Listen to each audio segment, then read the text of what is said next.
One of the toughest careers on the planet is being a real estate agent. No other industry has an 80% failure rate after the first 2 years. Competition is fierce and expenses are high. There's a good chance of going bankrupt in this business, but there's a small percentage of salespeople that earn more money than you could ever imagine. Anyone that's successful in sales has systems and unique approaches that allow them to stand out, get attention, and attract more clients than ever before. When I come to their town and completely revamp their entire operation, they find out what being a top producer is all about. Income starts rolling in, and they can finally pay off all their debts to build a real net worth for themselves. Most real estate agents struggle during the first part of their career, but later they get the help that they need for an immediate turnaround. And that's exactly what we do right here on Greg Luther's Real Estate Rescue. Today we are in Houston, Texas, which I think is a French word that means traffic sucks. But we're on our way to see Darren Up, who's a member with us, and he's been with us for quite a while here. He's a great real estate agent here in the area. I think he's been struggling with distractions and doing things that feel like it's moving your business forward, but it's actually not doing what it's supposed to. So he finds himself very busy, but not making the kind of money that he wants to make. We're going to fix that today. We're going to completely revamp what he's doing and how he structures his day so it can be more profitable, but also have more free time once he gets the important work, the profitable work done. So join us today as we revamp Darren Up in Houston, Texas on Greg Luther's Real Estate Rescue. Greg's coming today, and I am feeling blessed. Basically, this is giving me an opportunity that I didn't think I would ever have. And I'm looking forward to it. I can't wait to basically just dive in and not only refresh what I've already learned, but figure out what I'm doing wrong, get it right, and sky's the limit at that point. I'm excited about the one-on-one interaction. You know, it's not every day that you get somebody at this level that you can just literally sit down and say, what am I doing wrong? What am I doing right? What do I need to change? Without spending thousands and thousands upon dollars. And even though I spent thousands of dollars doing different things, some of them wrong, I know this is going to be the right opportunity at the right time. And I'm looking forward to just catapulting my business beyond belief. What I'm nervous about is just like anything, nobody likes to be told they're wrong or they're not doing things right. But I'm a big boy. I'll be able to get through it. I'll probably get fired about 12 times today. But if I can make it through that at the end, then I'll come out stronger on the other side. My biggest goal for this experience is not only just to get myself set for basically my retirement, but the sooner that I can get myself set for retirement, I really want to be able to bring other, basically newer agents that come into the market. I think that this industry, I've only been in it going on 8 years now. This industry does not do a good job of when new agents coming in. We don't have like training programs, how to do this, how to do that. Yeah, we take classes to get our license, but we never get classes on marketing, how to market ourselves, how to attract business. And I'd like to just bring on a team and help them so that long term, I don't have to work as hard, but I get to share in the wealth of us all. So that's kind of where I'm looking long term as well as short term, but need to get my house in order first. And once that's done, then anybody's welcome to come in at that point. Well, good morning. Good morning. Glad you guys are here. Good morning. Absolutely. What are we here for today? What are we looking to do? You're here to make me rich. Okay. No. Easy enough. I mean, that's I guess the simplest terms, right? But no, I've done well.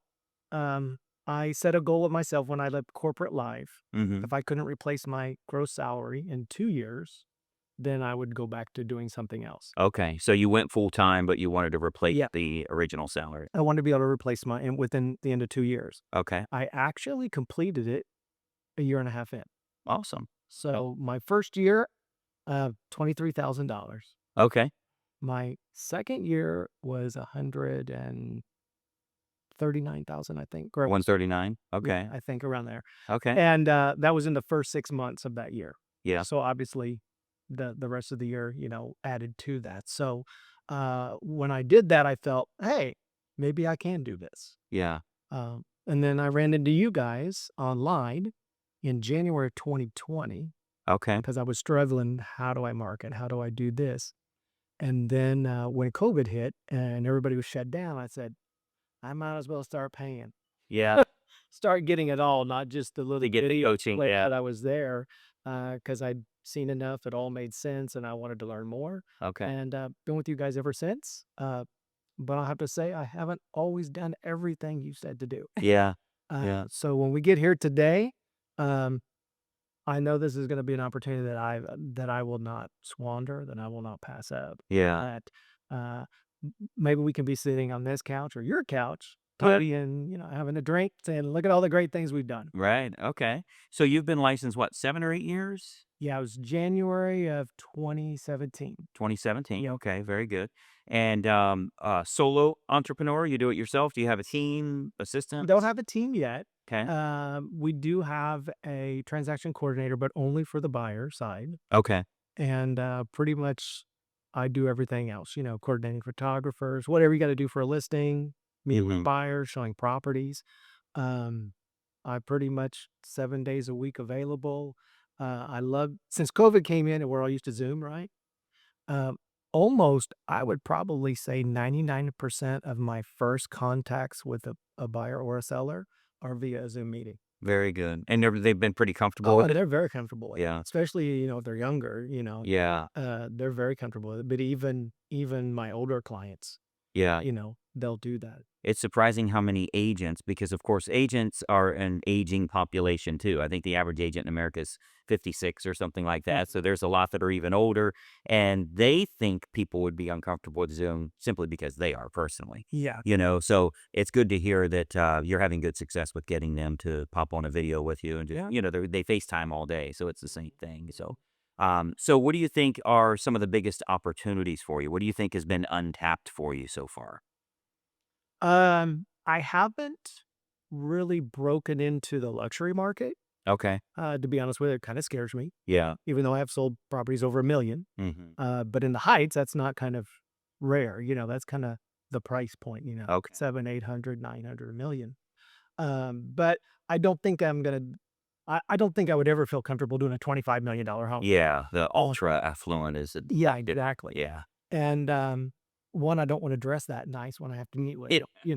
But in the end, it's really more about uh, just finding a good, comfortable flow, whichever one that works the best. Some niches people like better than others. yeah.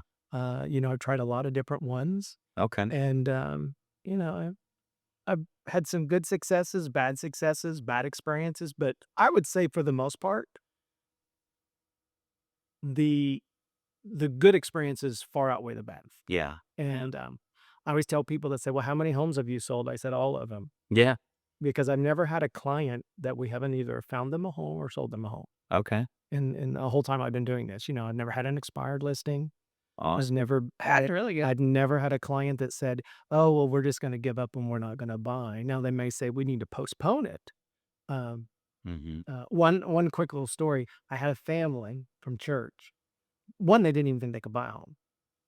And then when I said, "Well, I don't know why you don't think that," got them with our lender. We got everything ready to go, and they said, "Okay, well, if we do this, we have to be in by Thanksgiving." And it was the 1st of October. I thought, "No problem." Yeah. We found the house about 2 weeks later. What was funny, what was it this kinda was going well with the seller, and then 2 days before closing, I get a call from the title company, and they said, "Darren, we have a hard stop on this file." And I was like, "I've never heard that term from a Yeah. title company. What does that mean?" They go, "The seller cannot sell the house." Wow. I said, "What?" And they go, "They're in bankruptcy. They did not tell the listing agent. It just showed up on the docket. We will not issue title, and the bankruptcy court won't allow it to be sold." Yeah. And we're like, "Oh." And the first thought of my mind was, I promised these people, this family, that they would be in their house by Thanksgiving. Yeah. And I'm thinking, and this is October 27th. And I'm thinking, I'm not going to let them down on their promise. I turned 2 days later, I found the house in the exact same neighborhood, exact same floor plan, less money, better amenities. We were under contract, and we close a week before Thanksgiving. There you go. Awesome. So those are the kind of things that I don't give up on, Yeah. and I know the level of service that I provide is extraordinary, and I will tell people that. Um, but sometimes I know what I'm providing. Mm-hmm. I haven't been able to get it out to the masses, Well, just show them the video testimonial you got from that client at closing. which I didn't get. Okay. So you're number one. Yeah. So we know task number one for today is we have to call that client up and see if we can at least get them on a Zoom. Yeah. It doesn't have to be face to face, but yeah. So those are, and I think there are a lot of heroic moments for real estate agents. There's certainly a lot of downside, but when we get those upsides, we want to kind of, show that off a little bit and, celebrate our own wins as well, because there's no question it's a roller coaster. There's a lot of bad stories too that we all have to deal with, sometimes from the other side or the other party. But, I think the more that we can showcase what you do, I think that's a perfect example. You know that you're good. You know what you do is a tremendous difference for the client, but how do we make sure the public knows that?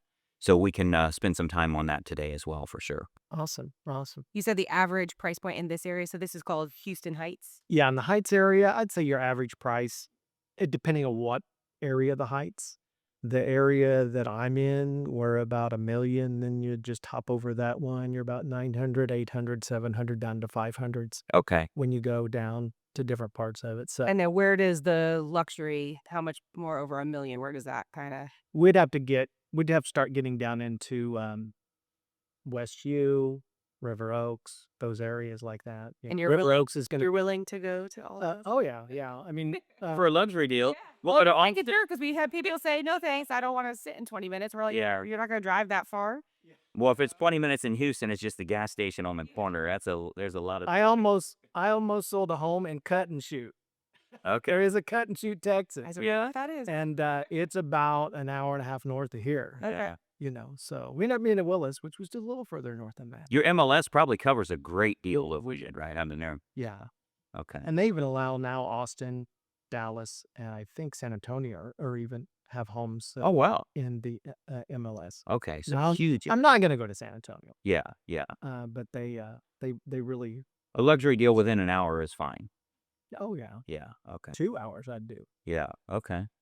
Well, that gives us an idea as far as, what we're going to build today, what the blueprint needs to look like. Our goal is to develop an actual blueprint you can follow that, here's the really important things I have to do before the distractions and the, things get in the way, so that, this is how we're bringing in our revenue on a consistent basis. So, we'll ask a lot of questions today. We'll be doing a lot of prying to find out, where are the opportunities, where are the things we might need to shed or get rid of, and, ultimately come out looking a whole lot better. So Awesome. that's going to be our goal today. That's it. Let's do it. We ready to get to work? Are we ready? Ready? All right. All right. So Darren's doing pretty well right now, but he's looking to really go big with his real estate business. And I'm going to warn you in advance, you want to watch every single minute of this episode because we're creating a phenomenal playbook for him to grow his real estate business. And frankly, it could be duplicated anywhere in the United States. You're actually going to be able to download it today. Get that playbook for yourself at absolutely no charge.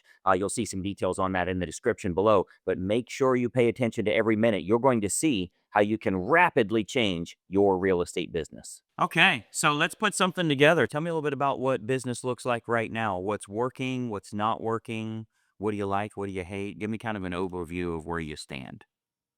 What I hate is a lot of my past clients this year have been referrals. Okay. So that's a good thing. But sometimes those referrals come with a fee. So if I'm paying 25%, So your recent clients have been just referrals where you get money up. Yeah. I would probably say right now this year, some of these broker to broker referrals have been coming in, and I've been taking some of those. Yeah. So How are you getting those? either through the brokerage or I have had 2 agents call me Okay. from out of town Okay. saying, hey, would you? Yeah, I know being inner circle members, obviously, we do a lot of that agent to agent, direct to other members. What are you paying on fees? The 25 or 30% or 25 on the agent to agent usually, but on the corporate ones, 45. 45%? They're making more than you are. By the time you figure Well, and then fees. they cap you on the split, Mm-hmm. and they bring our cap down to. I'm probably not even supposed to say this on camera, but they bring it down way less than what my normal split is. Because there's a referral fee involved? Okay, that's good. Yeah. Okay. But I've literally cut back on that. I told them I'm not going to do any more listings because obviously if I'm getting a big cut and I'm paying for the marketing of the listing, Right. then I was not really seeing a good return there. So I told him, I said, well, I'll take buyers. Yeah. We got a buyer that just happens to be coming in because they meet with one agent. Yeah. They got to move. They've got to buy. Yeah. And it's usually they come in for a week, look at homes, and we get under contract and easy peasy. Yeah. But the 25% is doable. That's palatable. 24%. Yeah. There you go. I think it's some of what you told us ahead of time. You mentioned that you're scaling off the whole relocation side. You couldn't have the excess fee. So that's when it's falling under that 45%. Mhm. But I think the last stat I heard, which is probably about 8 months old now, we had 236 people a day moving into the Houston area. Wow. Wow. Yeah. Where are they coming from? Mostly California and the West, but we do have people, even from Tennessee and Florida coming here. Is that something you'd want to work, the incoming relocation, if you don't have to pay fees? Yeah, I'm not paying. Yeah, if I'm attracting my own people moving in that found me, I'll do that all day. Yeah, I mean, if you look at 15, 20% and advertising costs to get them, that's better than paying a referral fee, Yeah. right? So, that might be an option for us to look at is advertising to the areas they'd be coming. We can look at those domestic migration patterns maps and find out which counties they're coming from. California is way too big to market to, but these 3 or 4 counties would be great. So that's an option for us too. Awesome. Okay. So that might be something for us to look at. What else is working for you? You do a lot of marketing to your sphere. Anything else you have going on? I do have new construction ads running. Okay. And I do point them to a funnel. I do allow them to go onto Calendly and find a time that's on my schedule, Okay. and they can schedule a meeting with me. Unfortunately, I've had like 10 people schedule something on it, and then they just never show up for the meeting. Okay. So it's like they were interested enough to find out what I had to offer, Yeah. but even follow-up calls and stuff like that, Yeah.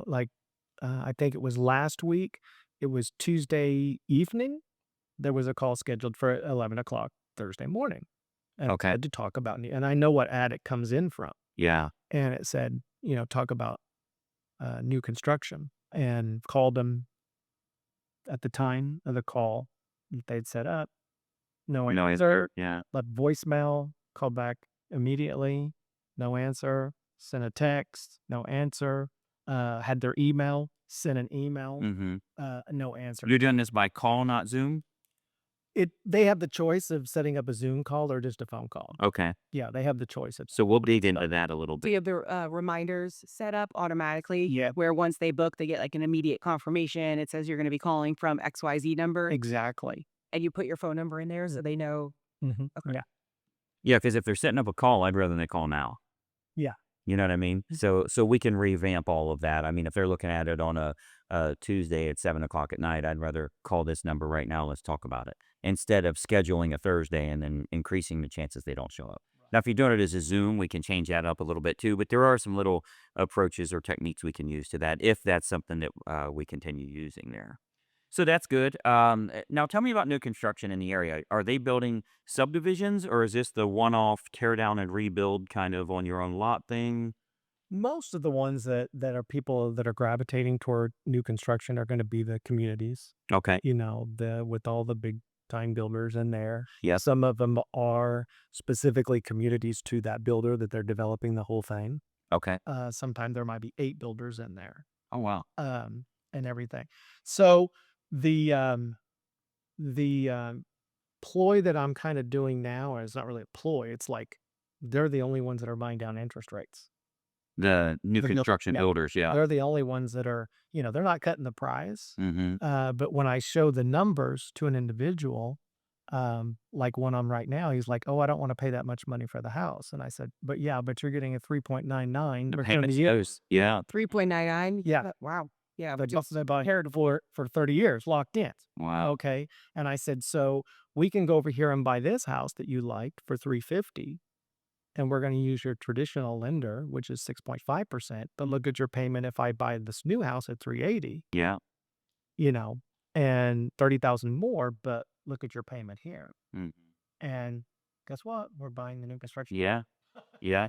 And the builders have been pretty receptive with all the new commission changes and all that. They're still paying you good, Oh yeah. honoring whatever commission. There's some of them here now that are offering 6% Yeah. because they need to They get, got an item moved. Yeah. they don't make money if they don't build houses and sell them. They can build all day, but if they're not selling them, um, so it's with very, I would say we have a very healthy building, in these communities. Well, I can tell you from the research we've done, one of the things you're doing right is you're very good, one of the best at staying in touch with your past clients and doing that consistently, because you're doing what minimum twice a month you have something going to them of value, not just call me if you want to sell a house, right? What kind of info are you sending to them? Well, I mean, one just like they get the monthly recipe card, Okay. that has my logo on it, and that's just something like that. Another thing that they will get is they do get, and I don't, they get the e-newsletter, Mm-hmm. which I'm taking the blog post that we get from the Greg Luther letter, Yeah. on the Inner Circle site, and I make blog post of those. Okay. And then when we send it out, it'll have those two things. I create the thumbnail, to go along with whatever that article is, and it's basically just kind of cut and paste. Yeah. Put that into the electronic newsletter, which is provided by the brokerage, Okay. and then when it goes out with the, of course, I change, a lot of the wording in there and stuff that the brokerage puts in there. So instead of, the fall festival or whatever, all of mine are titled hashtag what's up with real estate, Mm-hmm. and then 2 P's. And then I'll put the date for that month. So September 25. I do see an open rate on it. Yeah. But that newsletter, a lot of people say, well, a lot of people get so much junk mail. I did have a client that called me and said, or actually texted me and said, hey, Darren, do you remember me? We met you at an open house and we're ready to buy in the Heights now. They lived out in Clear Lake and we're ready to buy in the Heights now. I'm like, great, that's awesome. And of course, I remembered him, but I couldn't remember his wife's name. Yeah. But I put all into my database. Okay. So I went back and saw his wife's name. So I sent him, yeah, and how's Linda doing? Right. Okay. How are you guys doing? They go, oh, you remember us.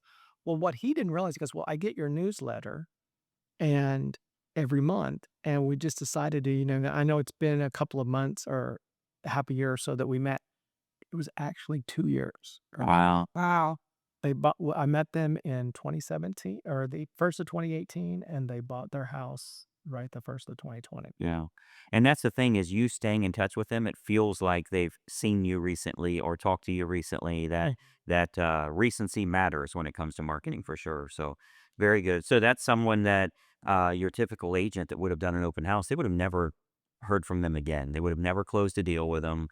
Just that consistency with staying in touch. And their home anniversary, they get a box of brownies Okay. with a card saying happy and house anniversary or however they say it. Yeah. The card's different every year, but they still get the brownies. I might switch it up with popcorn next time or something like that. And then everybody gets a hand addressed, personalized, signed birthday card Okay. on the birthdays. Very good. Every- You get that from the title company when they close, or how do you get birthdays? Usually what I do now when I set it up is I have a client info sheet.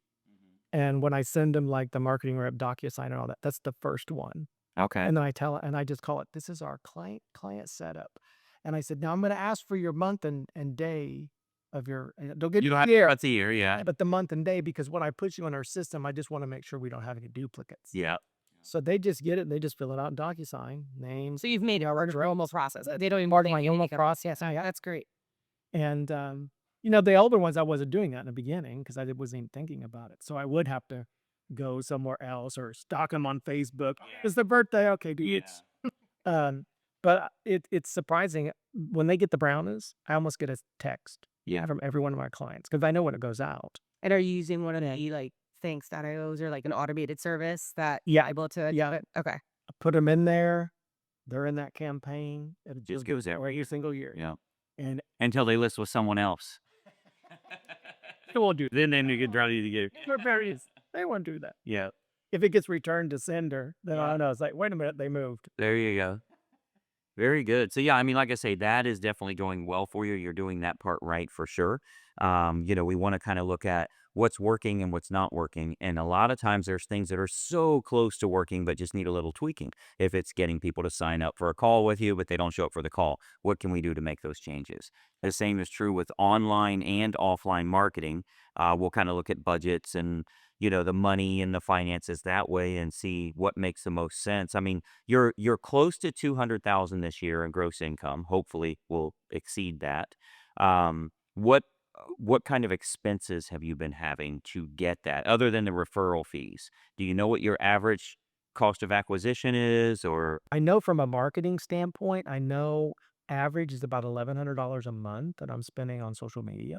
1,100 a month? Okay. Yeah. And that's going to fluctuate. Obviously, if I've got 3 listings, I'm pushing more out at that time because of those listings. But if I've got um, uh, just a reel that's going out or something like that, that I'm pushing out to do something else, obviously that's less money. So it would fluctuate less than that. But I looked at the last 12 months and it averaged out to about 1,100. And that was on just Facebook or across a few? Facebook, Instagram, yeah, Meta, Okay. everything I on did that. it. Okay. My sphere of influence, I probably spend about $80 a month doing all the stuff that I do for them. And what Oh, was the size of that you were touching at least 2 times a month? How many people? At least 2, and then the birthdays. No, but how many people were in that group? Oh, that core group's probably about, because I don't do it to like the renters and stuff like that, probably about close to 80. Okay, and you're spending $80, so $1 a month. person?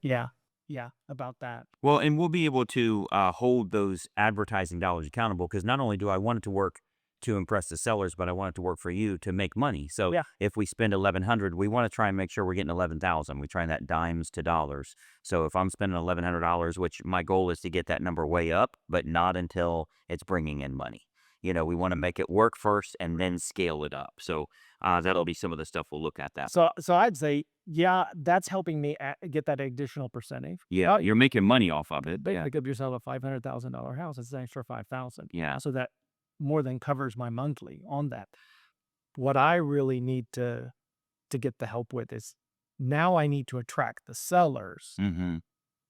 in that. And they're not going to be, sellers aren't looking at listing photos, Mm. and stuff like that. How do I attract that seller Yeah. through that? So then I'm getting that new commission Mm-hmm. that I wouldn't get otherwise, but they're attracted through the social media standpoint. I'm still do the offline, but I haven't really said, I saw you online, I want you to send my ads. Yeah.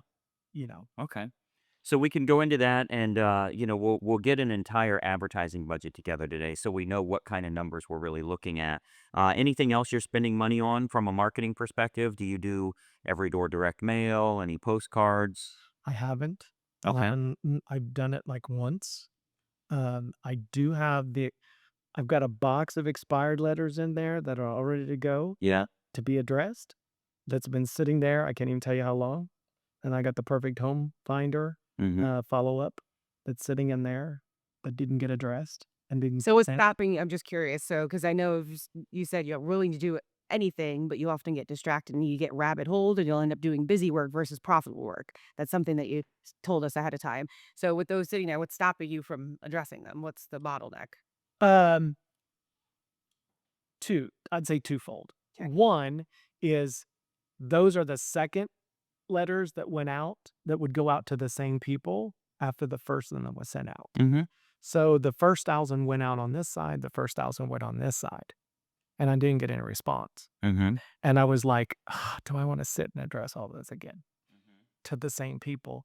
Or more so, am I doing it wrong? How do I mean, I know when we go into inner circle and they'll say, well, you're going to pick the neighborhood where you're going to send the perfect home finder. And obviously expireds are from a list, right? Yeah. From that standpoint. But when we get into, if we're going to send a cash offer, something like that, it's like, I don't really know how to analyze the neighborhood to make sure that if I send it, I know I'm not going to send a cash offer to the new construction community that just started in 22. Yeah. Okay. I know that. but where's my prime? So if I can learn how to do that, I'm a data freak. Yeah. And I will get in on the MLS and I'll search this and that and find the best ones. Because an EDDM route is one thing if you say, I just want to do this neighborhood, Mm-hmm. but I want to go where there's the opportunity. Mm-hmm. So I lived in Katy for 15 years before moving in town. I know the communities that are nice, but but is this one the better one to pool, even though it's right next to this one? Okay. And I don't know how to analyze that data, even though I know I could go in and dice it out and say this specific neighborhood on this side of the highway is better than the other side of the highway. Mm-hmm. I just don't want to blanketly throw it. So to answer your question, Nicole, what's my pullback? It's kind of like I don't want to just throw that money out there, Afraid it won't work. Yeah. and I'm afraid it won't work. Yeah. And when I hear people at the conference saying, "Well, I just stuck them in there, and I sent out 8,200, and I closed 4 million this year," and I'm like, Yeah. "Okay, maybe I just need to get over that." Yeah. Yeah. Well, you also mentioned part of fear of failure is a huge thing for you. That if you don't know or you don't have confidence in being able to get a closer and yet Do it, yeah. like the success that you just shut down. So I mean that's part of it too. But you've heard us say recently, like mailing one time or mailing one thing, that's not always gonna get the deal done because Well, if you do enough of them. yeah, but that's not mailing one time. So that's mailing multiple times and it's based on their timing and motivation and based on the offer. So if you're putting different offers out there, what's gonna make you bite? So Exactly. but mailing once and then being like, Yeah. I'm afraid I didn't do well. Yeah. That's Yeah. I mean, I've got it really not gonna work.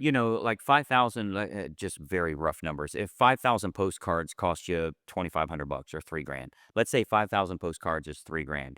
There's no way you can go to 5,000 and not get some sort of deal out of that, Hmm. which means you're going to profit. Now you can send to 1,000 and get nothing. And then when you do that, you hate that you didn't get results. And then you're like, I'll try it one more time. Now you've sent to 2,000 and still may get nothing, but it's playing small. Hmm. I mean, it's unrealistic to think you could send to 10,000 houses and not somebody is looking to move and would have an interest in your offer. If the offer is good, not a picture of yourself, but if the offer is really good, there's no way you're going to mail that and lose money. Now, if you try it small, let me try one neighborhood for 500 houses, there's a significant chance no one was moving if you said, I'll pay you $100,000 to do it. Right. So, Right. it's just a matter of hitting big enough numbers that it's going to make sense. Okay, so we're talking a little bit about kind of the expired side, and if you want to go into details on that so we can look at, because I mean, keep in mind, you're probably the only agent they'll ever meet that's never had a home expire, and you've been licensed for years. I would be promoting that like crazy. Like, they believe a lot of agents are failures now. Their home didn't sell. It couldn't have been their home that's the problem. It's all the agents. Would you like to have a meeting with the only agent that's never had a home expire in over 8 years in the business, 9 years in the business? I think that's a pretty good grabber because they're like, wait a minute, is that a real claim? Have you really never had one expire? Now, you're probably going to have to adjust the house, adjust the price, whatever the No, reason it right. didn't sell, but that's part of a realtor's professional job. So, but you do have a 2-part mailer, right? Tell us a little bit about that. What are you using? Because these are ours from the Inner Circle website. Right. Tell me a little bit about kind of what you got there. The first one that we go out, and because of the size, it's got many pages. And like you said, nobody's going to read a 7-page Yeah. uh, letter. Well, if they're trying to sell their house and they haven't, they will. Heck yeah, they won't. Okay. Yeah. So, and I found that just in my own personal life. Mhm. I've thrown so many things away, but then when I have a need for it, then I stop and then I read it. Yeah. I've even kept postcards for get your car fixed here, and here's your $50 off coupon. For when you do need it. And I kept it. Yeah. And I was like, this expired 6 months ago. Is it okay if I still use it? They're like, yeah, we'll honor it. Okay, great. But I do this one, and this is the one that says, would you like to sell it for full price immediately? So we're going to do the cash offer if we want. But I think it also goes into that I sit there, I tell them, this is unprecedented that you may feel we've wasted our time during our meeting. If you feel like it during our meeting, I'll give you $100 on the spot. Mm-hmm. Now, I know in your days you gave 1,000, but Yeah. I'm not that point. Not that brave yet. Yeah. But that's the letter I send out to them. Mm-hmm. Okay. Now, after they get the letter, I also have a postcard that they're going to get 7 times, Okay. once a week. Mm-hmm. that automatically goes out. I just put them in there because obviously know their address, right? And they'll get a postcard. It's got a QR code that goes to just a little video that says, "Hey, did you get my letter? If you want $100, if let me meet with you," and kind of tells them, explains them how I'm going to market their home. Just a brief. I don't even think it's a minute long, but it's just so they can see my face, see who I am, um, and I can tell who scans that one too. Like how to do it. And What is the QR code on the first letter? this one goes to that video. The same video? Yeah, same video. Okay, because they may have just thrown this away. Yeah. They may have not said, "Oh, well, this is another realtor. I don't know this." And they also, in one of the mailings, they'll get like a card. Just kind of talks about it. But again, it's got that same QR code that they'll scan for more info. And he goes to the same thing. Yeah. Okay. The same thing, which is basically taking what's kind of said in this letter, and we're just condensing down to about a minute. And that's you on video. Yeah, we on video, talk, giving me education. sitting right in there at my desk. Just And this is where one of them could be, I've never had a home expired. Like, yeah, scan here to hear my secret. yeah, and I've Let it up on that. I never even played off on that. Yeah. On that video. Yeah. I I would a lot. I mean, I would, you own a house and I'm a professional real estate agent and you've had more homes expire than I have. You've had one, I've never had any. You know what I mean? But, Yeah. I would definitely push on that while you can, because eventually I would probably Right. have one that expires. But, Right. I mean, you're doing a pretty good volume of business and those things are still selling. I would brag about it a little bit, particularly for those that would be most interested in learning that, that you do have a 100% success rate. I think that can make a big difference there. So that might be something that, since the market has started to shift a little bit, we can start to build out an expired campaign, because there will be a lot of homes that expire. During the COVID days, we didn't need that. It's Right. 100,000 over asking and still selling. So, now that is a market that we can work. So new construction, expired, luxury, starting to look at kind of the niches that you can work. Do you do much with for sale by owners? I know there's a ton of them in the area. Well, I actually get an email every day which tells me every new full sale by owner. Okay. I pay $29 a month for that. Yeah. So what I'm doing on the for sale by owners is I put another postcard campaign together, Yeah. and I send it to them, and I did get a listing from that. Mm-hmm. And of course, just like anything, you're like, "Oh, I got a listing from it. Let's quit doing this." That's doing Yeah. Yeah. That. literally every agent we've talked to. Because they're literally going to get, this is it's about between the 8 and 10 weeks is when they give up. Mm-hmm. So about the 6th week, when they're feeling some pain at that point, Mm-hmm. this is what they're going to get. And I just called, and they're already have gotten a bunch of postcards from me before this, but every postcard and envelope has a picture of their house on the front. Mm-hmm. So it's going to cause them to open it up. Like, that's my house. Yeah. Saying, not sit one of myself. Very cool. Yeah. That's my house, as a test. And I can do the same for expireds. But when they get this, it just kind of breaks it down, and the offer that I do. And again, why are they for selling themselves? Because they don't want to pay the commission. Mm-hmm. So I just tell them, well, you can keep selling your house. We'll just do a flexible commission schedule. Mm-hmm. There's no secret. Kind of a for sale by owner version of Mingo Services. Yeah. Yeah. Kind of, yeah, Mm. almost exactly. And they get all the benefits of my skill, my targeting marketing, all of that stuff. They're going to get the same that any of my clients that are picking the platinum plan, they're going to get the same. Mm-hmm. But I think we all kind of know that. I tell them, well, yeah, if you want to keep marketing your home on Craigslist or whatever, if you find a buyer, then, I'll just do the paperwork basically for y'all. They don't. I was gonna say, for the daily email you get from the service, if they just were for sale by owner, it's too early to call.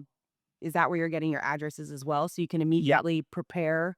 Okay, because then we can look at, okay, if you start something 2 weeks after, or 7 days, they start getting a small drip. I just want to make sure, like, if that's being used that way. And then, okay, when can the call happen after they've had some pain? So that would be Yeah. where you do it. So the daily email is helpful because it prevents you from having to do the research, as long as you're using it for one of these things. So Right. And, a good way to look at it is you're unwilling to spend 45% of a commission, because we're getting rid of that, but we are willing to spend 25% to get a deal. Not that we want to all the time, but we're willing to spend up to 25%. So the way to look at that is if you have a steady flow, you're in a huge market. So if you have a steady flow of for sale by owners coming into your email every single day, how can we spend $3,000 to get a FISBO or $2,000 to get a FISBO? How many things can we say? You could literally send them the brownies, but how many educational, helpful pieces can we send to them? The shock and all package that we're doing now, some of these, the bigger envelopes, the postcard campaigns, sending them to video educational based information, 5 tips to sell your home on your own, 5 things you can't do that an agent can help you with, those sorts of things. You could really build out a campaign where every time I spend $600, you'd have a hard time spending $600 on a FISBO. But if I spend $600 and they list with me, I got the deal. Yeah. It's such a great opportunity. Now, the thing is, where do I find the time to do that? Right? If you're a one-man show, how do I have time to be doing all of this marketing? But I've always looked at it as our sole purpose is to multiply assets through advertising. So if you have $3,000 in your bank account, how do I multiply this through advertising? So can I get a $500 campaign together for sale by owners? And that would be a lot. That'd be 500 mailers. So we're not doing that. But I mean, that's why you can afford to show up FedEx, do a 3-day FedEx envelope. It's $9. The 1 day is the $60 thing. Right. But I can show up FedEx. There's a 100% open rate on that. But have good information in there. Have the for sale by owner backup plan. Have a shock and all package. You can really go big with that. So there's so many different things you can do if you build out an elaborate campaign rather than just tossing out the worm on the hook and hoping something bites and then just go to the next pond. You really need to have a great campaign that you stick to that is going to consistently make money. So it's the big advantage for you is you're not in a small market where anything you do, there's going to be enough people looking to make a move now. If you hit expireds, there's plenty. If we hit FISBOs, there's plenty. Luxury, first-time buyer, divorce, anything at all, we can hit those. Do you ever do anything with condos, waterfront, golf No. course, any of those kinds of niches? Or No, I don't. I mean, here in the middle of town, there's really no golf course communities. yeah, And for me, I mean, I did just sell one that was a probate, came through my probate Okay. lead, that was on a golf course, but that was we just went to investors, cash Must be me, offer. yeah. Yes, it was dilapidated, had problems with it, but yeah. that one I got both sides of the commission on that one, Okay. so that was a good deal. So let's stop doing that because that was profitable. We got to quit doing that for sure. Turn that off, don't give on. Yeah. Okay. But it was a lot of work, and because just probate and dealing with what you have to provide that seller who had never even been to the Mhm. house, lives in Pennsylvania, Wow. was thinking, can we do this? And, we're going to have to book flights to come down there. And I said, No, I don't really shit. think you need to, What do you want to do? Look at it? That's just something you're unless you're getting something out of the house. And they're like, well, no, everything is already out, Yeah. so. Okay. Well, let's get into the numbers a little bit. Tell me about money. How long do you plan to work in this business? Well, I do want to have a retirement party, which is rare. Okay. But given this opportunity, and when you sent we filled out the kind of applications and Mhm. we went through that process. I thought, and I sent in all my answers. I'm thinking, what? And I don't even know if I included that when I sent it. And I didn't even go back and read that again. I probably should have. But just from the short time from June until now, is like if I can be essentially retired financially Mm-hmm. Just doing it for fun and staying active, but you don't and need to money. me, if I can get to where I'm like, I could retire Mhm. and be fine in 2 years, then my goal is not only to just stay into it, but really just help those agents that come into the business new. And they may be 35. I talked to a lady at church the other day and she's between jobs. Mm-hmm. She's like, well, I really have always been interested in real estate. And so I'm just talking with her and I'm like, well, when I got into real estate, I didn't realize it was a marketing business and a direct leads and a direct sales, Yeah. a lead generating business. Nobody tells you that in the classes that you're going through. And all that you ever usually have experience for is what you see on TV. Yeah. The glamour and all the Right. fun and all that. You just walk through and say, "This is the living room," and you made 50 grand. And so that's kind of what people get into thinking I can make a lot of money. But then they realize that, I just had my license a month and my friends aren't going to use me, Yeah. Yeah. you know. That is the big misconception. Yeah. You get your license and the phone's just going to ring. So I just want to be able to bring them in and say, you can build a business like mine, Mm-hmm. but until you get to that point, why don't you become part of my team? Because I'm already advertising. And tell me what market area that you want to work. Mm. Maybe you want to be the Pearland specialist. Yeah. She's in Baytown. Now, Baytown's too far for me to go. Yeah. And she's lived there all of her life. And I said, you could become the Baytown specialist of the Darren Realty Group. Mm-hmm. And I said, and you're going to get all the benefits of my knowledge, of all the marketing that I've learned to do, and we'll just do for you. And you become part of the team. So, yeah, when you have a team set up, obviously the person at the top's sharing all of that below.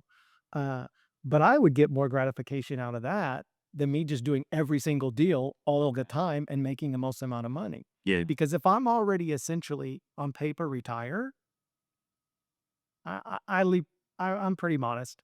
Mm-hmm. I paid cash for cars for years. Until I got into real estate, I haven't had any debt for 20 years. Okay. Okay. So from that standpoint, it's not like if I made $1 million, I'm going to be jet setting around the world. Yeah. You know, Yeah. maybe if I was 30, that might be a different Right. thing. But Things change as we get a little older. so that's really what I'm doing is if I can get where I need to be in 2 years with a little help, even with a little help along the way, Mm-hmm. then I'd love to just help other people that are much younger than I am make a total, windfall for their family. Yeah. And just basically change lives. That sounds familiar. So, what do you need to retire? What kind of number do you think you need to have total net worth, or have you thought through that? I need to get rid of my debt that I have got, Mm-hmm. which is not a lot. And I don't think it's in the grand scheme of things.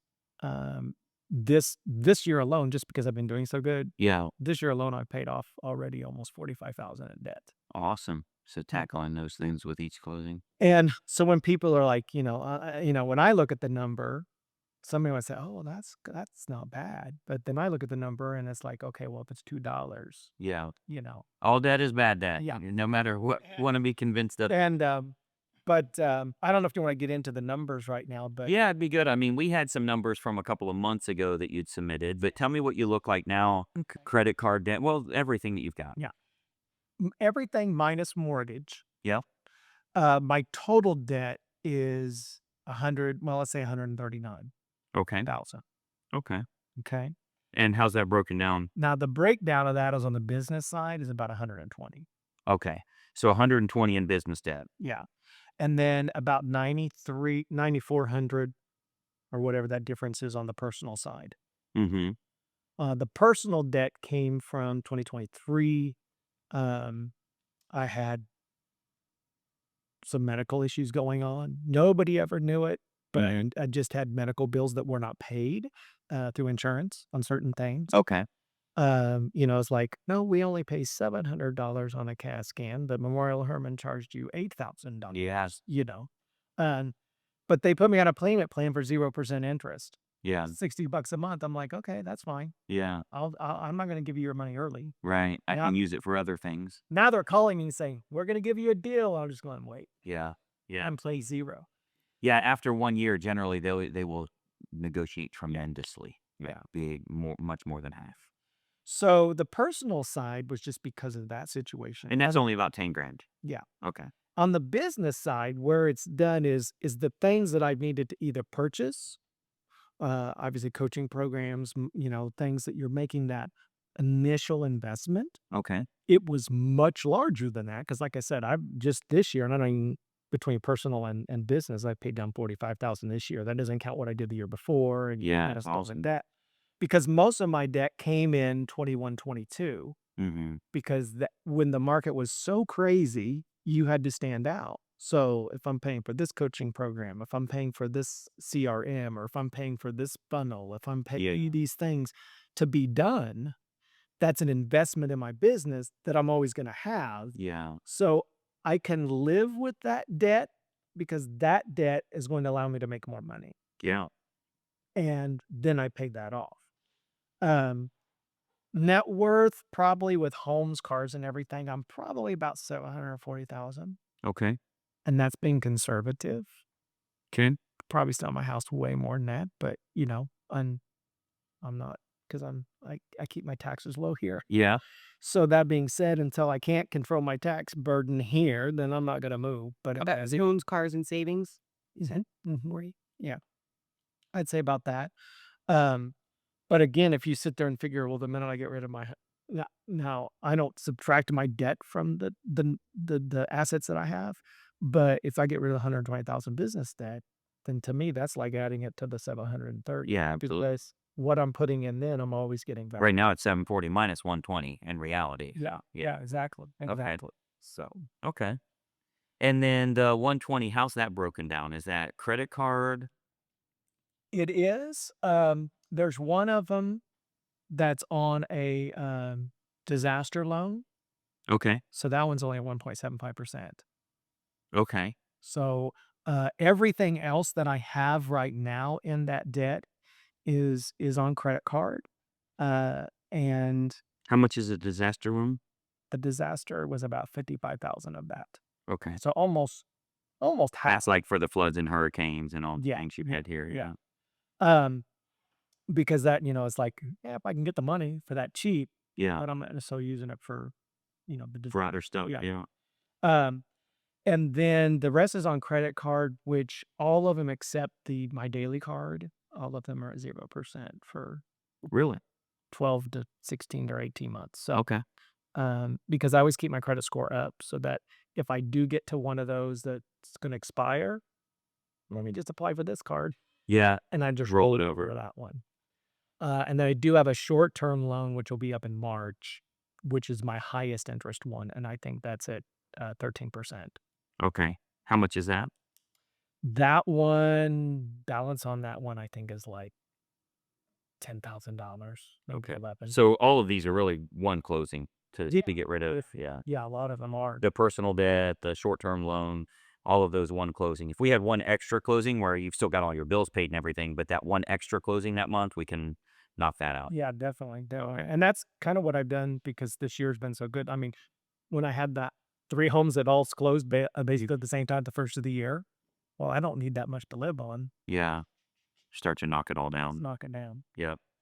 So numbers wise, then you're pretty good financially. I mean, you feel comfortable because obviously it's a 0% interest on most of those. So, or 1%. The disaster loan was what, 1.75. Yeah, So very low rate. But obviously we want to get rid of it eventually. yeah. As far as advertising budget monthly, do you know what your total, not advertising, all real estate expenses? What's your business expenses right now? I would probably say that my monthly outlay is at least 2,000 that I got to pay for a commitment on that. Mm-hmm. From the different things that I have from Go High Level, and stuff like that, which is like 357, and 300 tours. Yeah, that's about 2,000 Okay. brokerage fees and all of that. So So about 2,000 a month? yeah, And that was That's low. that was to say that was with the marketing that you told us? Or no, I was outside already. outside the Outside Oh of yeah, marketing. A little over $3,000. Yeah. Okay. Which is very, very low cost. I think a lot of agents struggle with thinking they should do this with $0, and that's why they make $0. So as you can see, Darren is investing about $3,000 a month into his real estate business, and he's getting a tremendous ROI. He's making some great money right now, but I think he can do a lot better. And one of the key factors is going to be once he can determine his ROI and his CAC, cost to acquire a client, once he knows what that number is, he can really start to scale up using house money. Once you have a big month, you can use a small portion of those profits to reinvest and really go big with your business. We're going to do that right now. You're smart enough to know, if I have people, I have to communicate with them. I Yeah, have to get some marketing out to them. So there is a cost of doing business for sure. Okay. Now, from a budget perspective, are you okay investing more money if you can make more money? definitely. Okay. And that's the only reason I'm with your coaching program Mm-hmm. or stayed with it. Let me put it that way. You attracted me obviously through your advertising and everything, but when I got in there and got into to just hearing what you were talking about from a marketing standpoint, Yeah. yeah, I mean, we can outdo Warren Buffett all the time. Yeah. Yeah. Truly. Basically, when you're saying if you do this, this is your return on your investment. And I always knew that to be true. But what kept me with the program was that you follow when the market changes. It's not just like, do this, make cold calls every day, 6 hours a day, and no matter what the market is. Yeah. It's like that's all they want you to do. But I know when we had COVID, it's like everybody's selling, everybody's buying, everybody's overpriced on all of that. And that was the worst time for me to be working with buyers, Yeah. but I wasn't able to attract that many sellers Mm-hmm. at that point. I wish I could. Did sell some during that time, and then sold one right when the market went down and, followed that down on that listing. But in the end, it really comes back to, from my standpoint, is I see the formula, I understand the formula, Yeah. and to spend if I'm already giving up 45% on some deals, 2,500 out of 10 Yeah. is a sweet deal. Absolutely. And I've always said the fastest way to wealth is to learn how to turn advertising into profit. And it truly is. There's 100% of the time we can get a higher rate of return than Warren Buffett can. But that's not impressive on $500. You know what I mean? You're not getting on the news for Right. $500. So Definitely. the key is, yes, we can get a 10-to-1 return. We can get 1,000% rate of return, but we have to do that on $2,000, then 5,000, then 10,000, then 20,000. We have to really grow that thing, not just be impressed that we got 1,000% return on $1,000. It doesn't do any good for us to have 10 grand or even 100 grand in the grand scheme of where we're trying to go financially. So we have to, first of all, get the ROI as high as we can, but get the scalability good, where you can scale up to a number that you can handle every month. You can handle the number of deals coming in, because we certainly don't need team members until we have too much business. I think that's where a lot of agents mess up. You don't need team members if you don't have too much business. That's how you gauge, do I need a team member? Because otherwise you're just giving away part of your commission on deals you could do. So, if you can scale that up and then have consistency with that scaled up marketing. Can I scale it up to, your 1,100 if you got it to 3,000? Can I do that consistently every month and not hit diminishing returns? That's how you get wealthy in any business, let alone real estate. If you were a DUI attorney, how do you market to, can I get a list of alcoholics in the area that likely are drinking and drive? But whatever that is that you're doing, you have to know how to scale that up. So we'll find what works. We'll have a good back end on this so that if they do set up a call with you, they don't bail. They actually show up for it. If they do set up an appointment, they don't cancel the appointment on you for you to go to their home.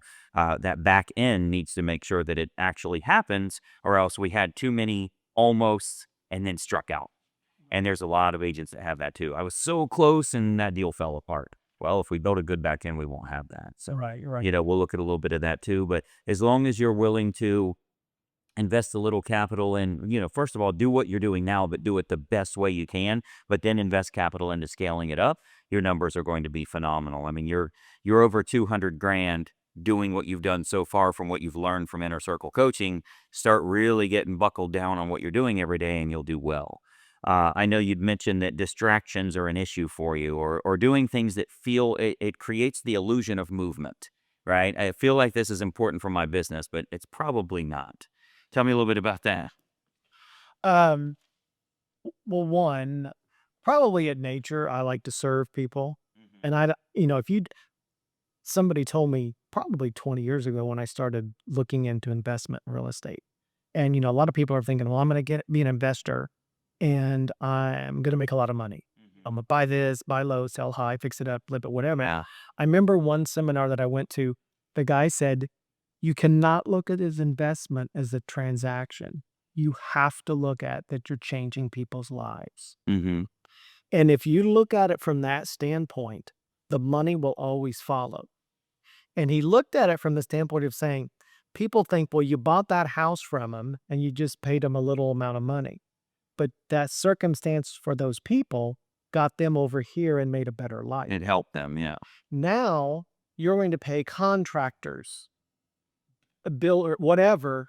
They're supporting their families. Mm-hmm. You're improving that house and the value of that house, that now either if you sell it or if it becomes a rental, you're providing a good quality home to somebody that's purchasing it, and you're increasing the value of the neighborhood. So you're helping all the neighbors around you. So I think it was like 6 things that went down saying, don't look at it as I'm just going to go in there and flip this and I'll make a lot of money. That is the end goal. And I was thinking, I never even thought of real estate like that. Yeah. Because my nature is my mom would just, when we were raised, it's better to give than receive. It's better to give than receive, I'm like, well, I can give everything away, Mom, but you can give a little bit. Sometimes it's just time. I usually check my personal email in the morning, first thing, in case something came in. And then I don't check it again until after lunch to see if anything important came in. But if I'm out and about, I'm not going to check it again until I get back, maybe 10 o'clock at night. Yeah. I used to check it all the time, but then I realized there's really nothing in the personal mail that's coming in that's ever important. Mm-hmm. Anything that's important from a personal standpoint, I'm going to get a text or a phone call now. Yeah. So it took me a while to figure out I don't need to do that anymore. But the business, you're getting the alerts on your phone. Yeah. All that's there. And, if you're getting up to the closing or a walkthrough, things like that, that seems to distract me more. Since the last conference when we had kind of a session on that, I have become better at that. To whereas now when I sit at my desk, I just breeze real quick to see, is there anything related to a deal that we're currently in that I needed to respond to? But usually I don't, because I checked my email at 10:30 before I went to bed. Yeah. And unless somebody's crazy like me, So we're this late. spam coming in. Yeah. So I usually just boom, and then I close it out, and then I do whatever I have to do for that point. And then usually that goes right up until about 8:30. Okay. So any mailers you're doing, any sphere of influence marketing, all of that stuff is usually done in the morning? yeah, everything would be done at that time. Okay. If I was doing it, Yeah. which I'm going to be doing it. Yeah. Yeah. That's the thing is you have to have that just as serious as brushing your teeth every morning. It has to be, this is part of what we do. It's just a routine that we have in place.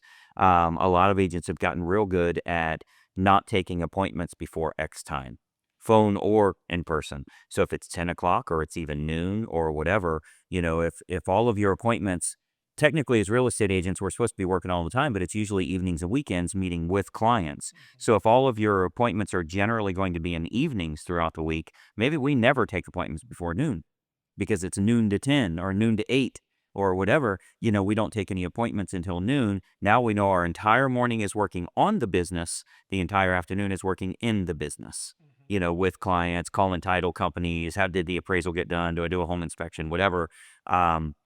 And again, if you wanted to do it at 11 a.m. or something, because some things happen. So that's the best way to do it. So then when a FSBO wants to meet with you, when someone else does, well, I'm available afternoon. It allows you to work on the business because you have to prime the pump. You have to keep business coming in. Right. It's so, most agents will get 3 deals in contract. Their whole life is centered around getting those 3 deals closed. You wake up in the morning, that's what you're thinking about. Is the appraiser going out today? Did I call the title company? Is everything going good? And then you get those 3 closings. Oh, I'm back to square one.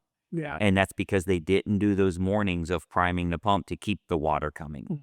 And I think if you separate working on the business and working in the business, and you actually do those things that need to be done, that's no different than if we decided we needed to exercise. We'll always say we don't have time. we're too busy, whatever. But if we have to exercise in the morning and then we work on the business and then we work in the business, we spend too much time being financially fit instead of physically fit, Right. but if you work on it, it works. Same with this. If we don't do those exercises of mailers and communication and follow up, if we don't do those exercises, that muscle gets weak.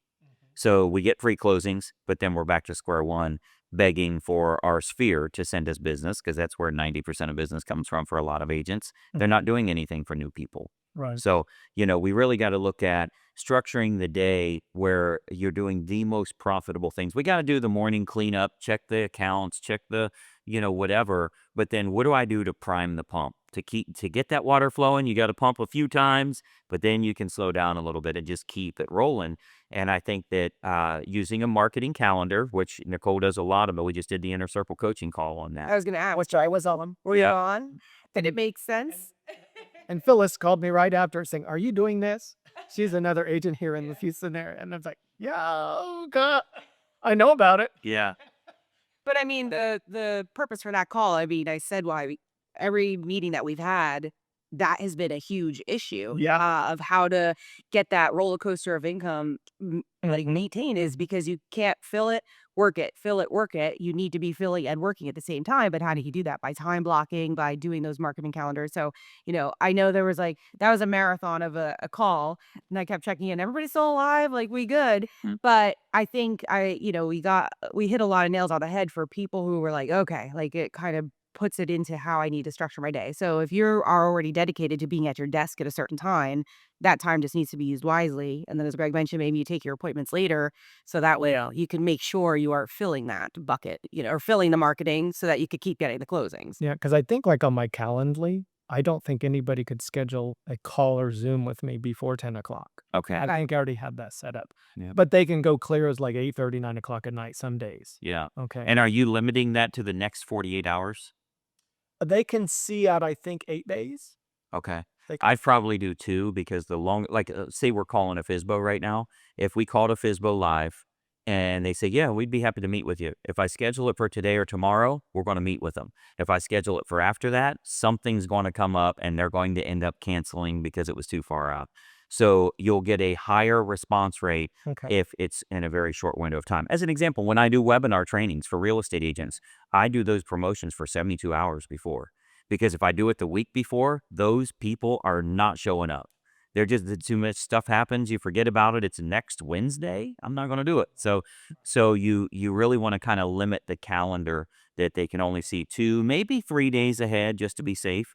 It might be 2 or 3 days plus weekend if it hits Thursday, where it's not Thursday, Friday, Saturday, and maybe it goes into a Monday. Right. But the more you shorten that up, the higher your show rate's going to be. And I'd also look at shortening up the window. So if it's as early as 10 in the morning till whatever at night, how many other jobs or what are those people working? So if they're at an office, if they're working, they're a business, their likelihood of not showing up during their work hours is higher. Right. So if you schedule your calls for later in the day, where they're possibly already home and everything else, like you structure your day, it stinks that you might have to do night calls, but that's the better window for anybody you'd be talking to.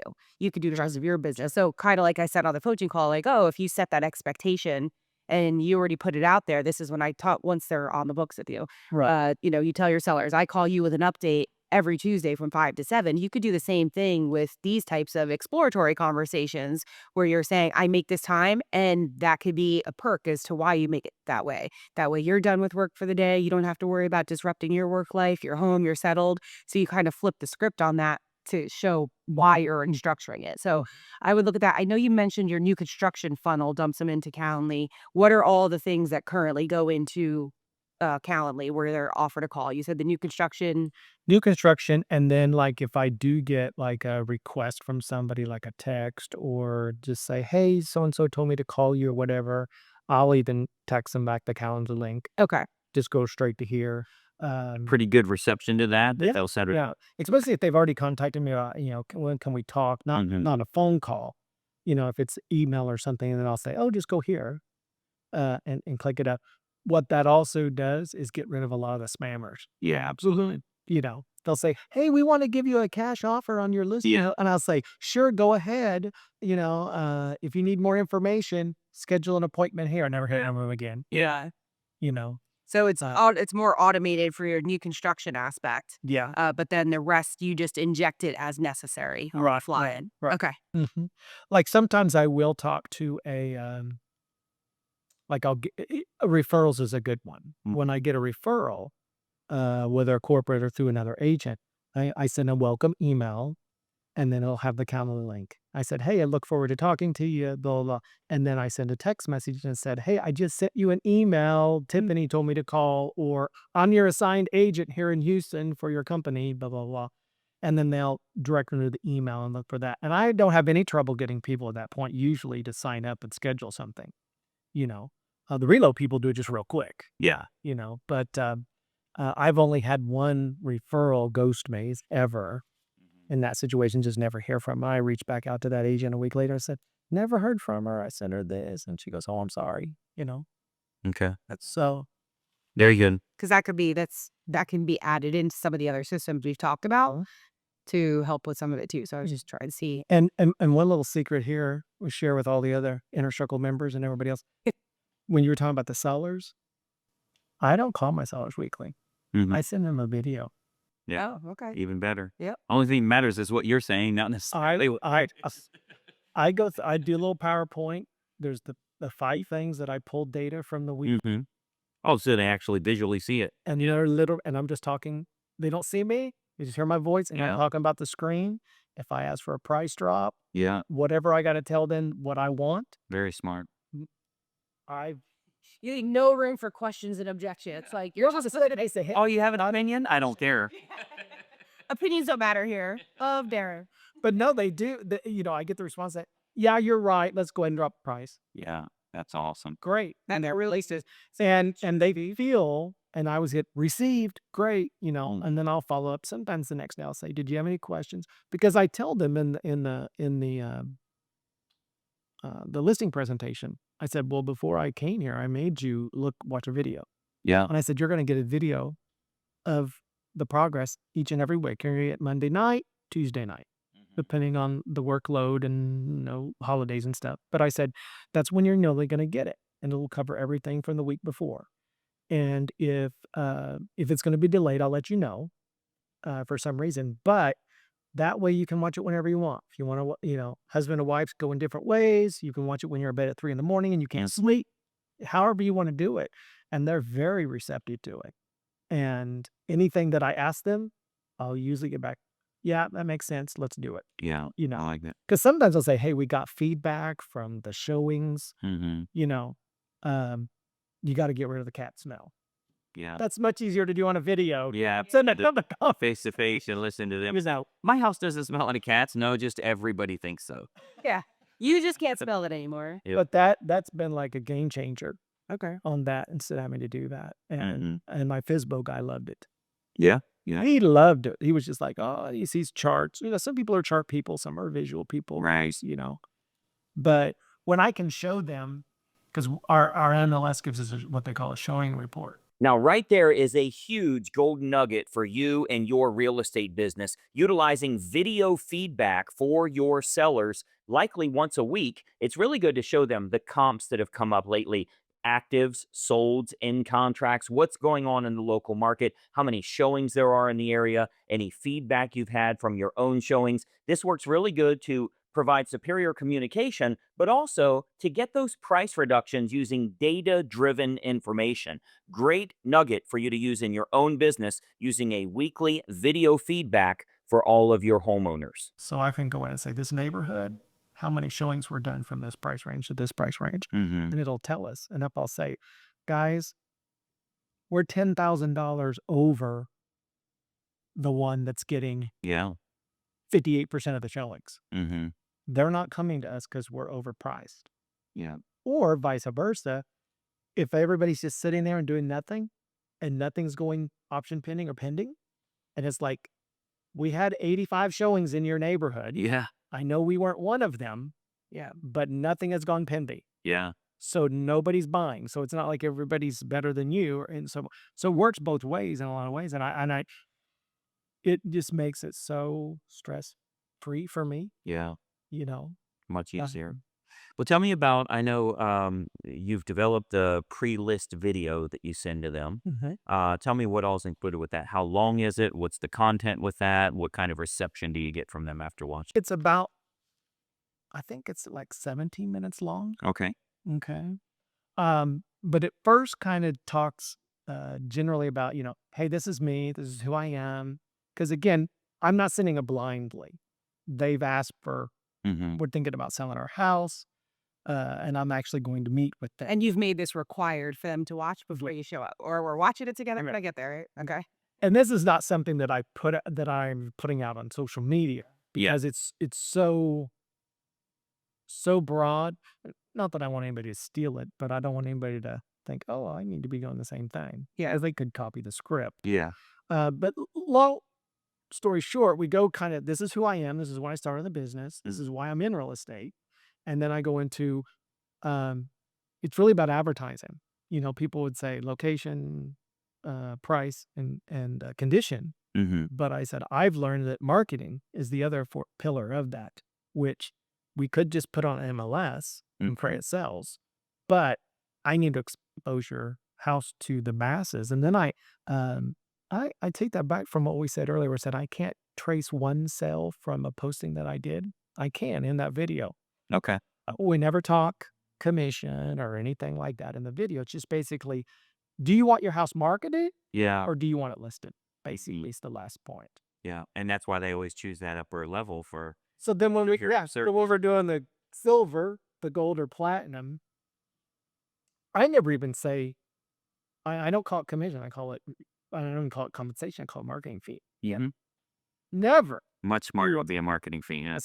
I said, and I think at the very beginning is I talk about every realtor went to the same school, got the same hours, took the same test, and got the same license, but not one class of the 180 hours that we got to take had anything to do with marketing. Yeah. And I said, so you don't need to hire a realtor. You need to hire a marketer. Yep. That's my whole spiel through the whole thing is you need to hire a marketer.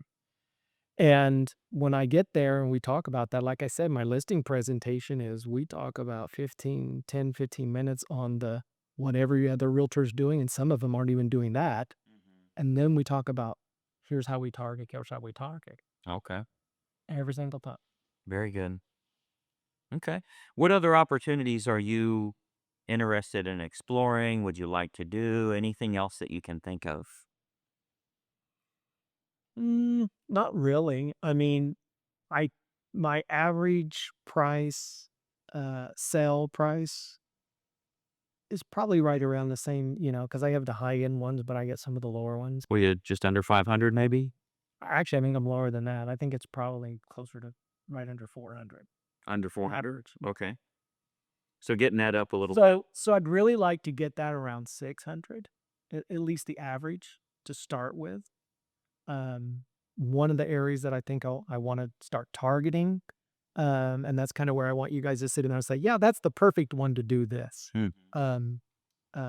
Because it's about a 20-year-old community, but it's still, that one I could push 700, 800. Okay. Easy on that one. Okay. How many homes are in that community? It's huge. I don't even know, to be honest with you. I mean, in that community, there's 7 high schools. Oh, wow. No kidding. Wow. So, that's... So it's not a neighborhood. This is like... No, it's like a city or my voyage. That's like the whole West Side, type thing.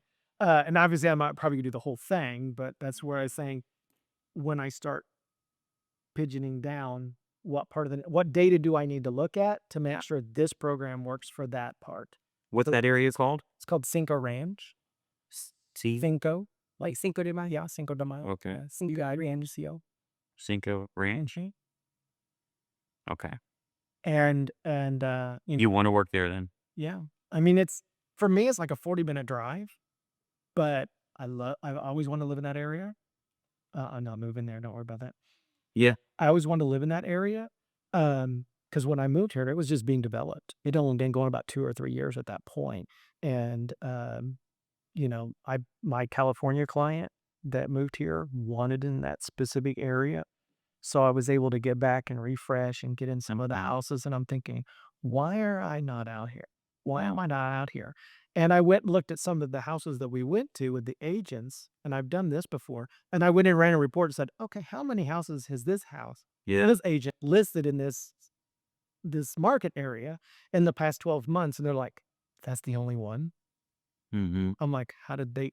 And then I look at the archives and it's going, well, that wasn't their buyer's agent when they bought it. Yeah. So how did they get this guy to do it? And I'm thinking, that should have been me. That's your market. That Yeah. should have been me. Okay. That's still Houston, or is that a different Katie.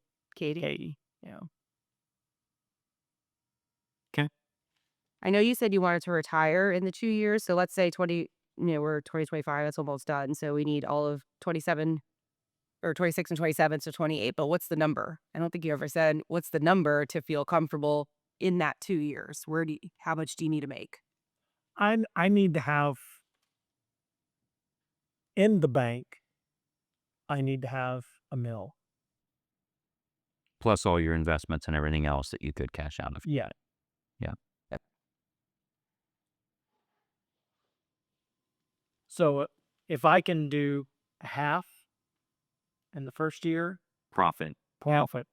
Take away after tax. and then the second year, get closer to another. Again, I'd like to do it in 2 years. 3 years might be more realistic because I know there's going to be some growing pains, but at the same time, I might. If I was reading I was rereading your book, The Profit Path, and when I got to that part, it's like, I remember one month I had 19 closings, and I'm sitting there going, I would be pulling my hair out, and to do that. Obviously, there's going to be people behind that supporting it. Yeah. So that might take away a little bit of it Yeah. to be able to start generating that level of gross income. But that's a sacrifice I'm willing to make. Yeah. If it just delays you 6 months or a year, Yeah. I don't care. And the more you understand on the marketing side, the more leverage you're going to have for the number of transactions you're doing. Like in the profit path where you read my book there, that month that we did 19 closings, I say my entire team was me and one lady. That was it. But we did 19 closings and 7 houses were double-sided because we understood the marketing side. That's when I was doing a lot of the best bidder campaigns and that type of thing. So in reality, 14 of the 19 transactions were just double-sided deals where I'm dealing with the buyer and seller. It wasn't 19 individual addresses. 7 of the homes were accounting for 14 transaction sides. So, you keep it small and keep it all. One thing I always refrained from was thinking I needed a team. Humans are only needed to handle more humans. So if I don't have too many humans to handle myself, I don't need a team. I can keep it small and keep it all. So I think we can definitely get you. How many transactions do you think you'll have over a year period here? Even if you do I think your fiscal year is March to March, how many transactions total do you think that'll be? I usually range, I think my least year, not counting my first year, was 12. Okay. And I think the most I've done in a year is 24. 24. How many do you think you could handle? So about 2 a month. How many do you think you could handle? Even if you just had a transaction coordinator, but you're the frontline person on them, how many could you handle per month? With the transaction coordinator, I can easily do 4. Easily 4. So you double your business. Yeah. Okay. Now you said you do have a in-office TC. They do, but it's not really. So this would be your own personal Yeah. that you should pay flat fees and overrides to keep them motivated. She's agreed. She's already basically agreed to do that because one, it would only be for the buy side, and really all they're doing is sending emails saying, "Okay, it's time for this." Yeah. It's Just keeping that time flow together. but it's not like I can't call them and say, "Okay, the seller's going to give us a $1,200 credit. Draft the amendment, send it out, get it signed."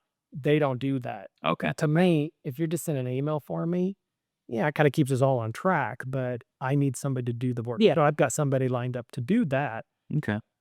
whether it be the listing side or whether it be the buyer side. And she's done enough transactions that she knows exactly what to do. Okay. So 4 months, so that would put you, if you double to that's 48 Yeah. instead of that 24. Does that feel weird when you hear that? Or It does. okay. It does.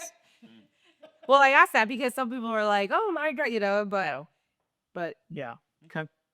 Because, when I do that, when I tell you I do that video for the seller, each one to pull the data together, and of course, from a software standpoint, I know it's like if I was a programmer, which I wasn't, it's like I could do this and it'd pull it all in immediately. Yeah. For me to manually go at that, it takes me about 30 minutes, and it probably takes me about another, because the first video is the longest one, but it's probably about 9-10 minutes. And then when I package in the email, upload the video over here, It's an hour. or the link to, it's taken an hour. And I've literally sat there and thought, if I've got 4 listings going on right now, Right. that's 4 hours. Yep. But when I was talking with my friend and I said, I just need you to pull the data together, get it ready. I look at it, and then I just shut down in 10 minutes. Yeah. And then you take it from there. There you go. Then I'm done. Okay. Well, I just have a question for one thing, which we haven't talked about, but you talked about tons of video. So you said hosting it on your pages, you've done social media with Facebook. Do you have a regular presence on a YouTube channel all in one spot with everything that you do? Because you're very comfortable on video. Yeah. New video. Yeah. Everything that I have that's real estate related is on YouTube. Okay. Okay. So some of the videos are you're posting as unlisted when you're sending that a specific person a unique video to them. Those go unlisted, and then you have how many posts of traditional content are you doing on average a week or a month? On Facebook, not. No, video posts. I mean, on YouTube. Now, the only thing that's out there right now is kind of like all my listings that I've done. Of course, they stay out there forever. I may have a few things out there, like cash offer, some out there, things like that over time. But there's no like shorts or, I haven't done anything out there. You're not just doing a regular talk to my audience, give them some education, what's going on, a weekly content. Okay. No. Okay. Well, what we'll do is we'll gather all the data here, take a break, and kind of work together on building the blueprint. And then we come back to you, show you what that blueprint looks like. Half of it you'll love, half of it you'll hate. Some of it seems easy and some seems really hard. And we'll decide if we can truly get that number where you want it to be, what you want your finances to look like based on revenue coming in, expenses going out, that type of thing, and make sure that the blueprint makes sense for you. Okay. Okay. Sound good? Sounds good. All right. All right. Okay, so now we have a general idea of where Darren's trying to go, what he's trying to do with his real estate business, and we're going to create the entire playbook. Remember, you're going to get to download this playbook free of charge, no obligation at all. You'll see that in the video description below. But we're going to walk through each of the things Darren can do to massively increase his business, and frankly, you could do exactly the same. Let's jump right in and go through each item right now. All right. So now what we want to do is get a playbook together so that you know kind of what you're going to work on and what your day-to-day activity is going to look like. We'll probably have a lot of extra stuff we throw in, but really there's going to be 8 primary campaigns you want to put in place. Okay. So kind of based on everything you've covered so far, we really want to look at each of the niches that you're most interested in. So I know one of them is the huge community, which could almost be called a small city with Cinco Ranch. And I know a lot of people work those areas, but might work certain segments and that type of thing. But you want to really look at how do you dominate a market. If you do a neighborhood takeover, and we have our neighborhood takeover marketing funnels too, the offline marketing approach, provided they're available because we sell those out all over the country. But those are designed to allow you to kind of take over that marketplace by having consistent marketing in front of them and positioning yourself as the number one agent. So we can definitely kind of look at different approaches you can use, video walkthroughs of the area, interviews with other people in the area. I'm sure they have parks or, little things that do clubhouse, anything that people would recognize. You can start to create content on that so that they'll want to work with you. Now, you talked a little bit about kind of understanding the math. Where should I be mailing? Where should I not? There's actually some very specific numbers we use, and we use that on the members' website. You'll see kind of a worksheet that we utilize for determining a neighborhood. Okay. It's never going to be determined by turnover rate. An awful lot of agents think I need an area with a high turnover rate. You don't. You need an area that's going to make you money. And the way money is made is we're taking a certain percentage of all of the commissions that are going to happen in that area. So if you take, that's a huge market there. Let's call it, I always use Johansson Estates. If Johansson Estates has 700 homes, we have to look at how much our realtor is going to make total from Johansson Estates, and then can I get my 25 or 30% market share? Okay. So the way to do that is, say there's 700 homes, Maybe there's going to be 60 transactions, which means there's 120 transaction sides. You've got 60 sales, but that's 120 transaction sides. Right. So if we were to get 25% of that, that's 30 transaction sides. Well worth it for that's 300 grand a year if they're $10,000 a piece. So what I always want to do is rather than look at turnover rates, which is a very basic or elementary approach to using it, I want to look at how much did realtors make in the last 12 months. So if we take all of the home sales times two, and we figure whatever your average commission is, like what are they making, 2.5% or 3% per transaction side, and we know that there's double the transactions because of buyers and sellers. Okay, this neighborhood paid realtors, even if you never had one sale in there, all of the realtors made $933,000. Okay, do I think I can get my 25% of that, which is usually what we're shooting for? We'll get with our neighborhood funnels, the neighborhood takeover that we have on the website there, we'll get 25% the first year and 30% the second year and every year thereafter. That's our goal for neighborhood takeover. So we want to do it by financials, not by percentages. Okay, that makes sense. How much money is going to be made? That is a big enough area, of course, that there's going to be huge money there. It's just how many carrier routes are you going to go to? Okay. In reality, we could probably have 10 or 12 agents work that market area, Yeah. and just work different sections, and never the two shall meet. You're going to be in different areas. But that is one thing that, if it's a neighborhood you want to work, the price ranges make sense. They're desirable where you'll get the right type of buyers. Even if they don't buy there, they'll buy somewhere else. That's a really good approach to utilize. And I would build that as big as you can very, very quickly. But you'll probably get wherever you market to, if you follow our approach, you'll probably get a 25% market share the first year. And what you'll find if you look at the last year, you'll rarely find an agent has closed even 2 deals. When you look them up, they closed one. This guy over here, he closed one. You're not going to find anybody really owns the marketplace. We all think they do because they market there all the time, but you're not going to find somebody that has 9, 10, 12 transactions in the neighborhood. It's just very rare that that happens. So that's the first thing we want to do. Anything you want to add on that? So that's the offline approach with all of the mailers and everything.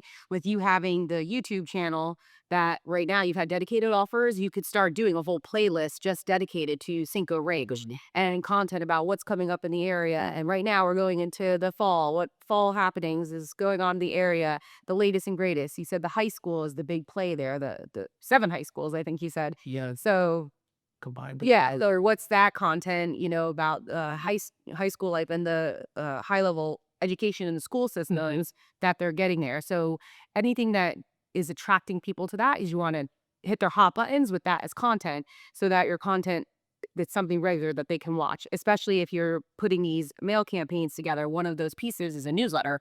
So you can refer back to your YouTube channel. You could put a QR code that brings them back to that video all about Cinco Ranch. So now you have a dedicated online presence and the offline, and you can start doing your Facebook marketing in there as well, to see what's kind of happening. And I think one of the most unique things about that area, you were telling us a little bit offline, the neighborhood pricing is determined by which elementary school or high school is tied to that house. Yeah, it can be definitely. So if it's, let's just say numbers, it might be 600,000 on this street, but 2 streets over it's 650, right? That is really good content to use as a description. If you're considering moving to this area, here's some things you want to think about. A lot of the home values are tied to this scenario, whether the school is rated a B, a C, whatever the case is. If schools are important to you, you might want to be in this area and you might have to pay a little premium for that. If you're okay with just above average schools, you might be in this area and pay a little bit less of a premium, or you would pay kind of market rate over here. By doing that, you become the teacher and the educator that now they're following you. You're more of a leader because they're truly following your advice, and they realize that you know a heck of a lot more about this marketplace than they did, so maybe you should be their realtor as well, because you know how those home prices are going to work. Because a really good way to mess up is to like this house and to pull comps, but the comps are over there in the A schools, and you thought you were paying the right amount, but you were paying the wrong amount. So I think that can be very good content for you to create, as she said, for YouTube and that type of thing. I would definitely do a lot of that. Okay. Okay, so that's one thing. The next thing I would do is, have you done the shock and all packages yet from the members website? I have not. Okay. I would get those going pretty quickly because it helps you to stand out above all other options. So the shock and all package is a folder with kind of tiered pieces of paper that show that it kind of follows them from beginning to end on why they should choose the right realtor, what's the difference between agents, how target marketing can help them, whether they're buying or selling, really building value around what you do. So some of the other marketing pieces you have, like the for sale by owner backup plan and things like that. Those are all basically professionally designed sales presentations. This is more of a truly shock and all them that they didn't know that realtors even did all this stuff. Right. So they are cost wise. They're probably the biggest bang for your buck you'll ever get. They're more expensive too, but they're the biggest bang that you'll get. What we call the guts, printing everything and using your own folders? $15? I think that one's in 11-ish. $11? Yeah, 11. So $11 each, but imagine going to an expired. That's a really good add-in to put in there. Going to a FISBO along with your campaign and the other stuff you're doing. That's a really good add-in that it's not something they would throw away. It's more of a true presentation, something they'll keep until, the time comes. Okay. So I would design that as best as possible and just get a bunch of them that you keep here, even if you start with 50 or better yet 100, and then just think, how do I get these out to the masses? Anybody you're talking to that has shown any interest at all in selling their home, you want to get that in their hands. That can be a pre-list package. It can be leave behind materials. It can be mailed to certain areas if somebody wants to know what their home's worth. If you see in the newspaper they're having a moving sale this weekend, anything like that. Stuff that really works that people just don't do, that can be very profitable for you there too. Okay. Something to think about with the shock and awe, and you do the pre-video that you already said really well ahead of all listing appointments. If you are looking to step up your price point a little bit, you could send that video along with a shock and awe when it is that higher level home. So you said you're not looking to be ultra luxury, but you would like to increase your price point, getting that shock and awe into that higher level seller to wow them on the front. You've pretty much almost sealed the deal if they get that video plus the shock and awe, and you're just showing up to sign paperwork. So it could be a game changer for all of those elements. FISBO expired, your traditional, but that could be a way too to step up into the next bracket and really show yourself off differently than what other agents have. And I think that doing that in advance, where when they open the door after you knock, they say, "Oh, it's really you. I thought it would be one of your cronies. It's really you. We get to actually meet with you." That's because fame is manufactured. So the more fame we can create in advance and they truly know and respect what it is that you do, you're going to do far better. Okay. So that would, the shock and all is definitely going to help with that. Okay. Number 3 is new construction campaign. So new construction's big in the area. There's all kinds of opportunities for you there. I would go as big as possible with that. We've got a lot of funnels that we do for new construction. We have an operating system on the Inner Circle The Coach member website. So have you checked out some of those on the members website under operating system? We have a few, which we're going to discuss today, but new construction is one of them. So that gives you some ads, I think some email sequences, text sequences. So that kind of takes some of the guesswork out of what you need to write and copyright. But you said you already have kind of a funnel for it and they're dumping into your Calendly. So we want to look at that, but how can we tweak what you have and then Right. build onto it? Right. Well, I definitely probably need more content too. Mhm. So Yeah, new, fresh stuff. I mean, even just taking a tour of a model. Like if you can imagine this was a model home for new construction, just coming in the door. Hey guys, wanted to show you. I love this kitchen here. Look at the bump out they did here. That type of thing. People love to tour homes online. Even if it's just you narrating, it doesn't have to be your face, but just your voice narrating what your thoughts are. This is an upgraded countertop. This is upgraded cabinets. You could go with a lower option. They also have a higher option, that type of thing. They love doing that. And then that gives you a chance while you're doing the tour to seed in. One thing I always do when I help my clients is this, and just seed in things where they weren't even thinking about that, but they're watching the movie. So they're listening to the pitch and don't realize that. That's better than a direct to camera pitch. okay. You see what I mean? So by you showing the house or walking, let's take a look around the outside. This has a detached garage. Right then, I can plug something about me.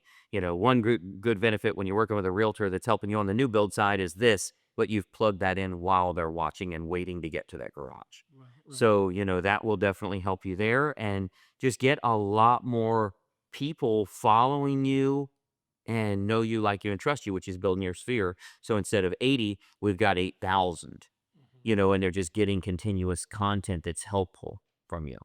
No different than like me as a real estate coach for agents. If I'm not putting content out there, they just knew me. They don't know me. They just remember me from 6 months ago.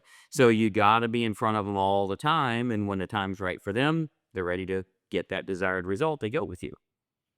Okay. Anything you want to add on new construction? I mean, I know we've got the operating system. We do have entire marketing funnels around that as well. There's a lot you can do to kind of clean up your current approach with, if they're interested, they can, schedule a call with you and all that. We'll get into that a little later too. I know you mentioned the funnel, so you want to make sure you have like a clear call to action for what they're opting in for. So anybody who is taking interest, what are you giving them? So is it the top 3 floor plans? Is it the best builders communities? Is it the top amenities? Is it the builders are buying down rates and here's how you can get this rate instead of this rate?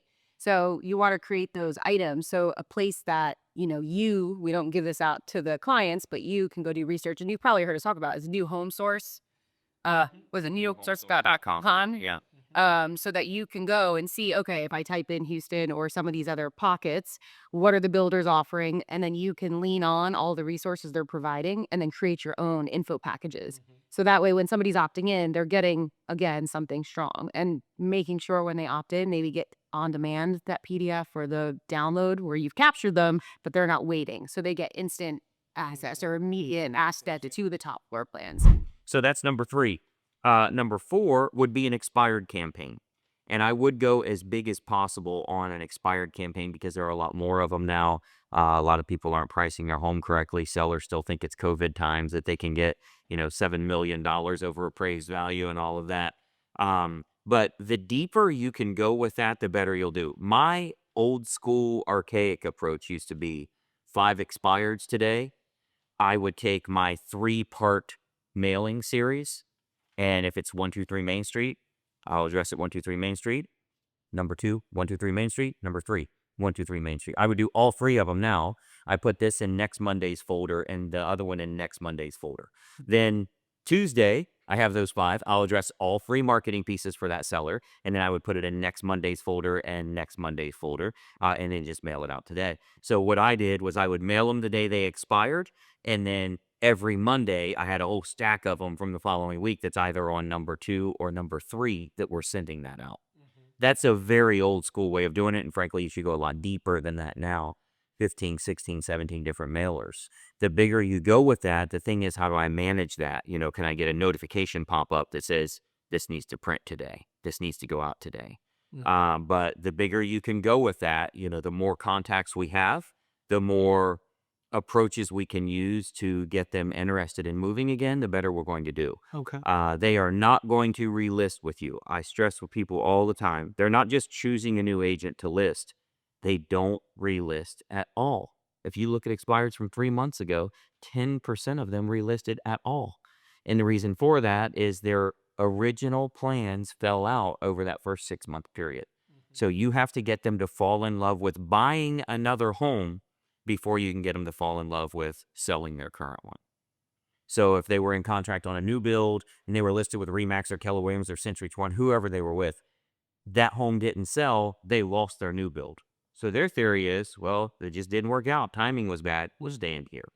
So you saying, I'm a great marketer, I can sell your house, any of that stuff, they're going to say, where would I move? I lost my dream one. Right. So you got to get them to fall in love with the next place again before you can get them to relist. So don't just on your expired campaign. And again, we have an operating system for a lot of these things, but on your expired campaign, don't just focus on them relisting their home or choosing a new agent to list. We have to focus on finding them their next home. And then you did the multiple page sales letter that had the cash offer twist in it, and then also the $100 offer. We're not saying abandon those. We're just saying It's just another piece. stir and add more to it, right? So that you're doing it. Yeah. Very good. And I was even thinking, I'll go back and read the letter again, the 7-page, but I could probably even take components out of that to make the shorts. Oh, yes. So like that's the Piece it out. there. Yeah. And just piece it out. Yeah, and that's a real good lesson. I mean, from a marketing perspective, if you have a 9-page sales letter, that might be 8 different sales messages that you can use. When I used to promote real estate seminars and then later webinars to agents, I have 172 slides that I'm going to be showing on this webinar. I would take slide number 34, which is about, say, for sale by owners, and I would do a marketing piece, makes it look like this whole event is just about FSBOs. And then I would get some people that reply. And then I would take slide 93, and it's about how to get a higher commission from buyers. And I would do a marketing piece that makes it look like it's the whole thing is about buyers. Well, you can do the same thing on expireds. All of the different things you do, just feature one thing as though that's the whole reason they should go with you.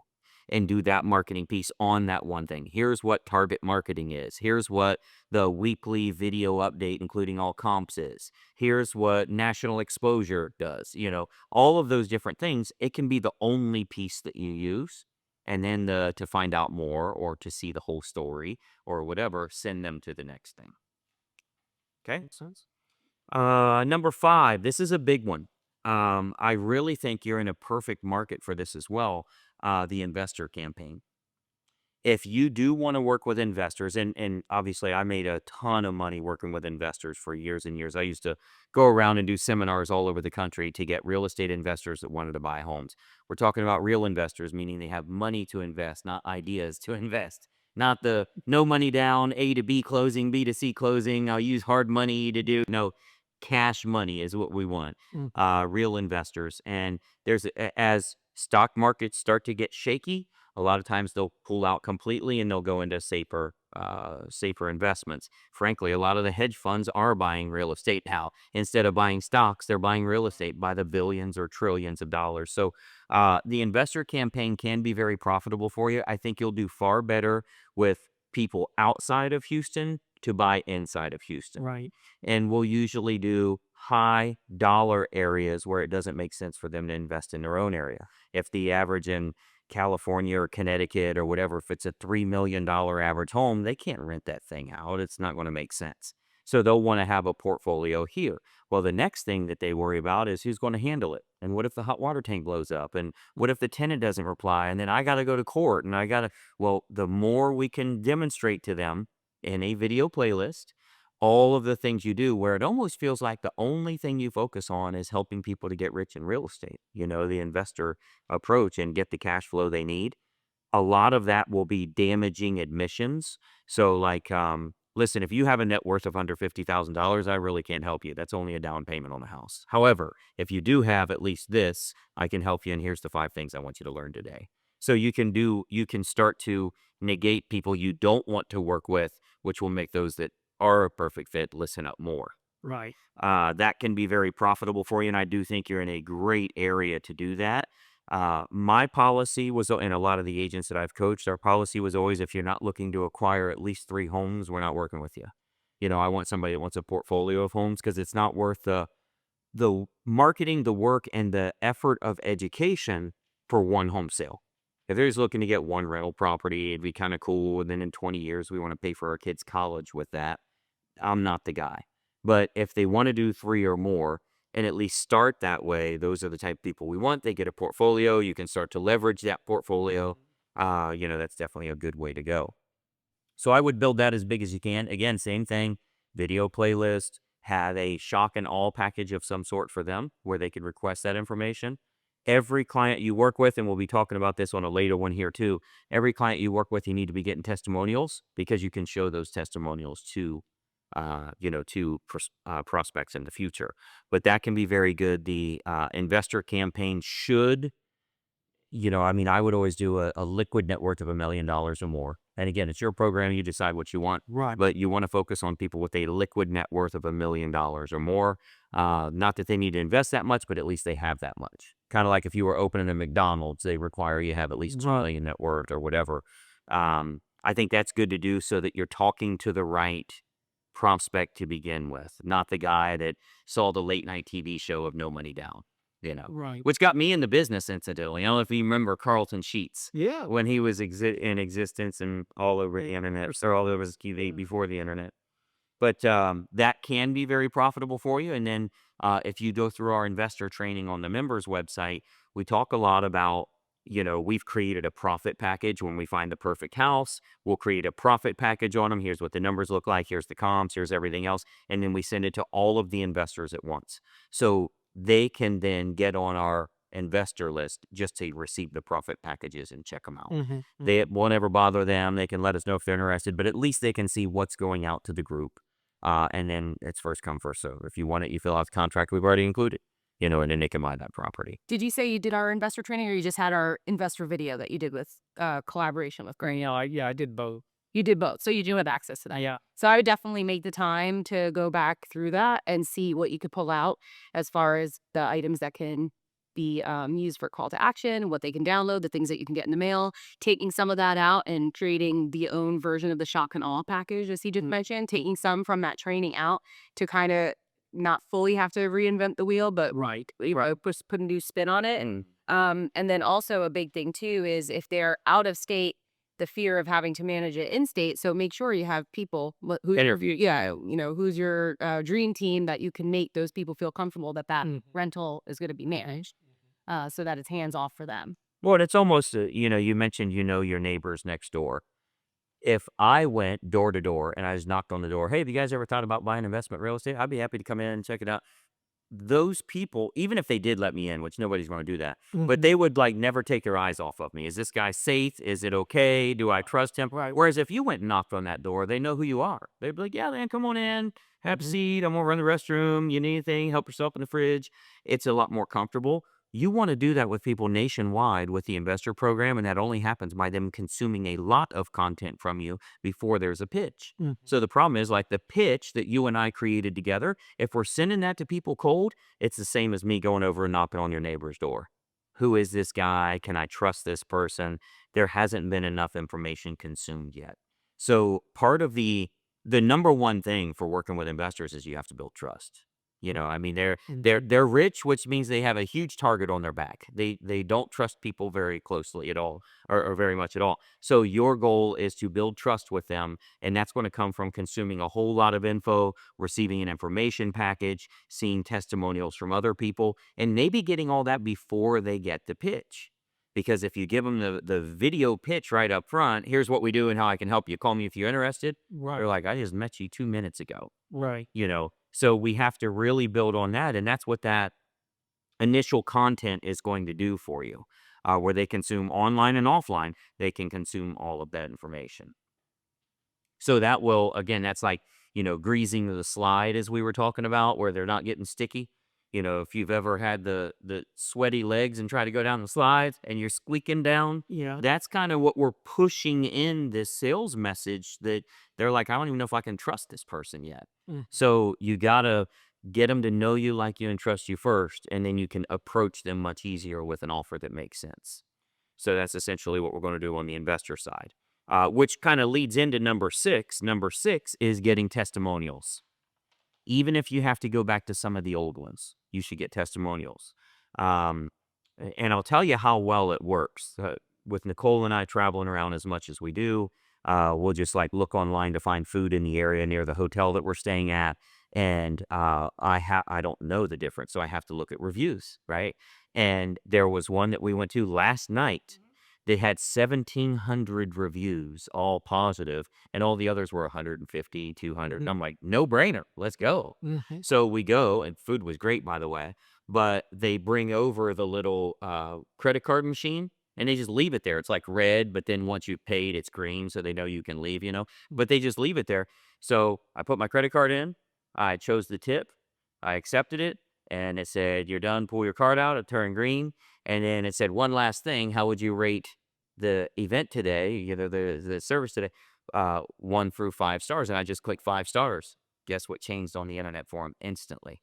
So they've put it on their checkout. Instead of telling people, will you please go leave a review for us, they put it right there on the credit card thing. That's why they're getting so many.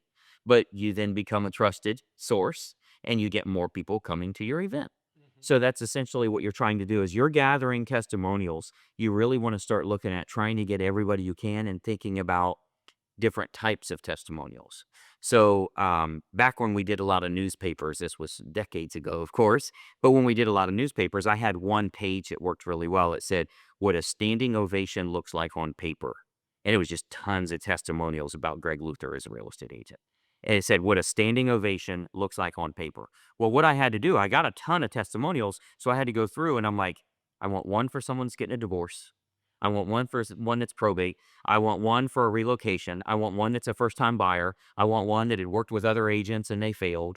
I wanted to get all of that because that's the one they'll focus in on. It's that dog whistle copy, only that dog hears it. So you want to have that dog whistle copy that they're listening to that. I had a loved one that lived with me and we were multi-generation household and Greg was able to handle this. I had a sick family member, so we couldn't have many showings and Greg was able to handle that. I'm thinking of any scenario that could come up so I can put that testimonial in front of them. So you really want to kind of think through unique things that happen with each of your clients and figure out how to get that either on video, on audio, in print. There's a lot of ways you can go about that. One thing a lot of our agents will do is go ahead and print up a testimonial themselves on what happened and take it to closing. So like Darren was able to sell my home at 99.3% of asking price within 27 days. Well, they're not going to write that if you ask them to. They don't even know. They would just say, Darren's a really nice guy. He always answered the phone. He feels like a family friend. They're going to do the soft kind of stuff. I want real hardcore stuff. So we would fill all that out and we'd say, congratulations on your closing. I know you guys have been busy moving and everything. I took the liberty of filling this out. If you guys can check it, change it, approve it or whatever, and they read it and they're like, oh my gosh, that's exactly what we love it. And they just sign their name. And that becomes the testimonial. So if you want to do it that way, you can. If you want to ask them, if you want to say, hey, can we do a quick video real quick while we're here and do a testimonial? It can be very rough. You don't have to worry about lighting or is everybody in the frame or whatever. It can be totally rough. Just like the husband walking through the hardware store, talking to the wife on FaceTime, looking up his nose. I don't know where it's at. It's normal to have that. It doesn't need to be professionally created. It's more believable that way. The best way for testimonials to not work is to abbreviate a name. So if you do Tanya S., that says BS, right? If you abbreviate a name, they are not going to work because people think it's made up. So, just get permission. Is it okay if I tell people that you said this? That's all there's to just first and last name on. And then finally, number 8 is once you get all of these things going, what is the next step for you? And I think that, getting a full-time transaction coordinator, once we get you to 6, 7 closings a month, whatever that is, getting a full-time transaction coordinator, potentially you've got to decide what you're most interested in. Would you rather work with the clients or work with the marketing and have somebody else work with the clients? If you blew this thing up huge, would you want to work with the clients or do the marketing and send somebody else out with them? I would rather work with the client. Okay. So if you're going to work with the clients, you'll probably eventually need some version of a fractional CMO or some sort of marketing person that handles that for you. Right? I think that's the best bet is to find someone that can make sure the mailers are going out, the videos are getting posted, they're scheduling you for the next video we're going to do that goes out to the whole sphere this week. Creating content, you got to have somebody that forces you to do it. I pay somebody to come to my house every single day and tell me what I need to do, and I told them what I need to do. So I have to make them do it. They're like, we're doing a video today. I'm setting up all the lights and everything. And I'm like, well, hell, they're setting it up. I got to do it now. I was going to procrastinate, but now they're like forcing me to do it. So I just start talking. And I think that eventually you'll get to that point. I want to get the numbers up first because, again, any agent that's not where they want to be, for some reason, they think they need a team. And all that's going to do is take your money. It's almost like saying, well, I need somebody to take half my catch. It's a bad move. So until you have too many people to work with, you don't need any assistance. But like I say, you may get to where you want a CMO or even a fractional CMO or somebody that can just make sure all of this stuff is done. You don't want it to be the low-end secretarial working this job because they just quit McDonald's and they're going to a nice job and they want 25 cents more an hour. You want a really good person that's going to be here for a long period of time. They might even share in some sort of bonuses for success. So we do a lot of that as well, revenue share kind of thing. If we hit this number, you get a $500 bonus. If we hit this number, you get a $2,000 bonus. You could do some different things that way where they're inspired to do a good job for you. That would be the next phase for you, but we got to decide what kind of numbers that would be. I would think once you're over 50 transactions a year, that's when you'd start to be looking for someone. Okay. Yep.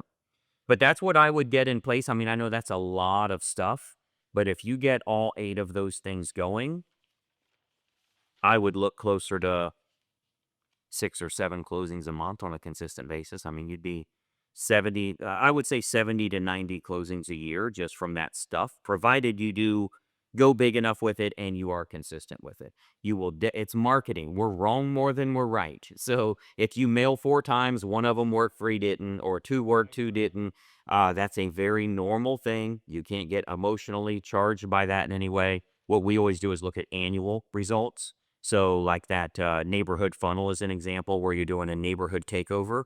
I don't care what one mailer or even 3 mailers, we can break it down to quarterly. How much do we make this quarter?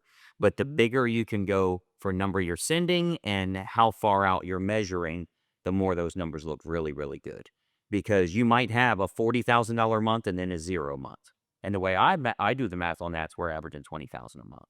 Right. You see what I mean? So all I care about is annual revenue from each of these campaigns we're using. I had a lot of agents say, "Well, I don't want to spend that money. That I don't want to spend an extra $1,000." I say, "Well, you've got 2 options. You can do that and keep all the money, or I'll do it myself and you give me half the commission." They're like, "I'll do it."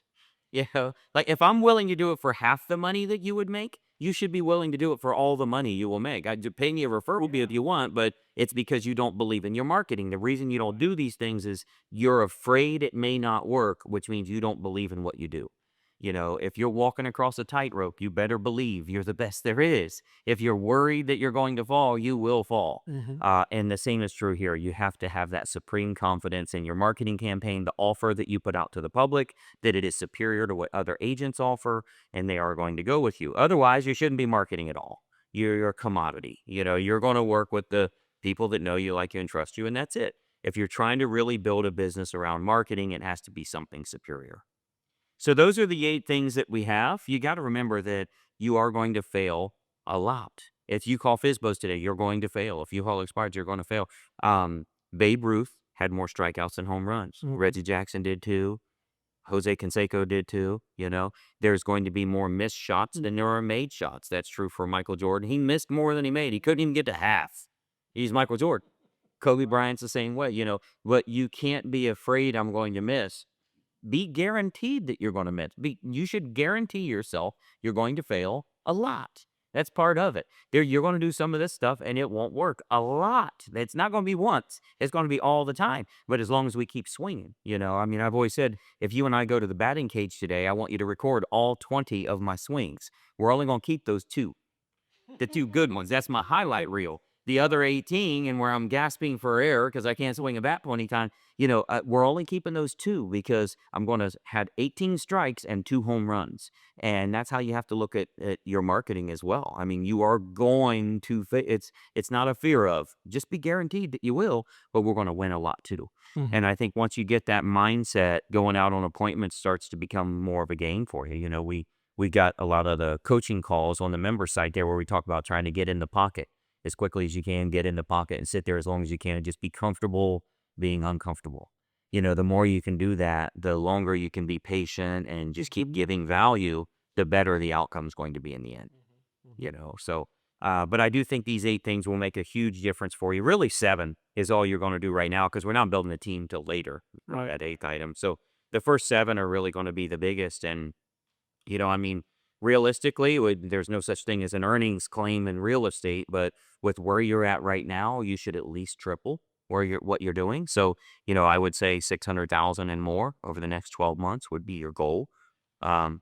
Totally up to you. If you feel comfortable, you can do that, but I think you can handle that. I think you can handle that on your own and start to use that transaction coordinator just a little bit, ease up some of the pressure so that you can do more appointments. I really think you'll get to the numbers you're looking for. Great.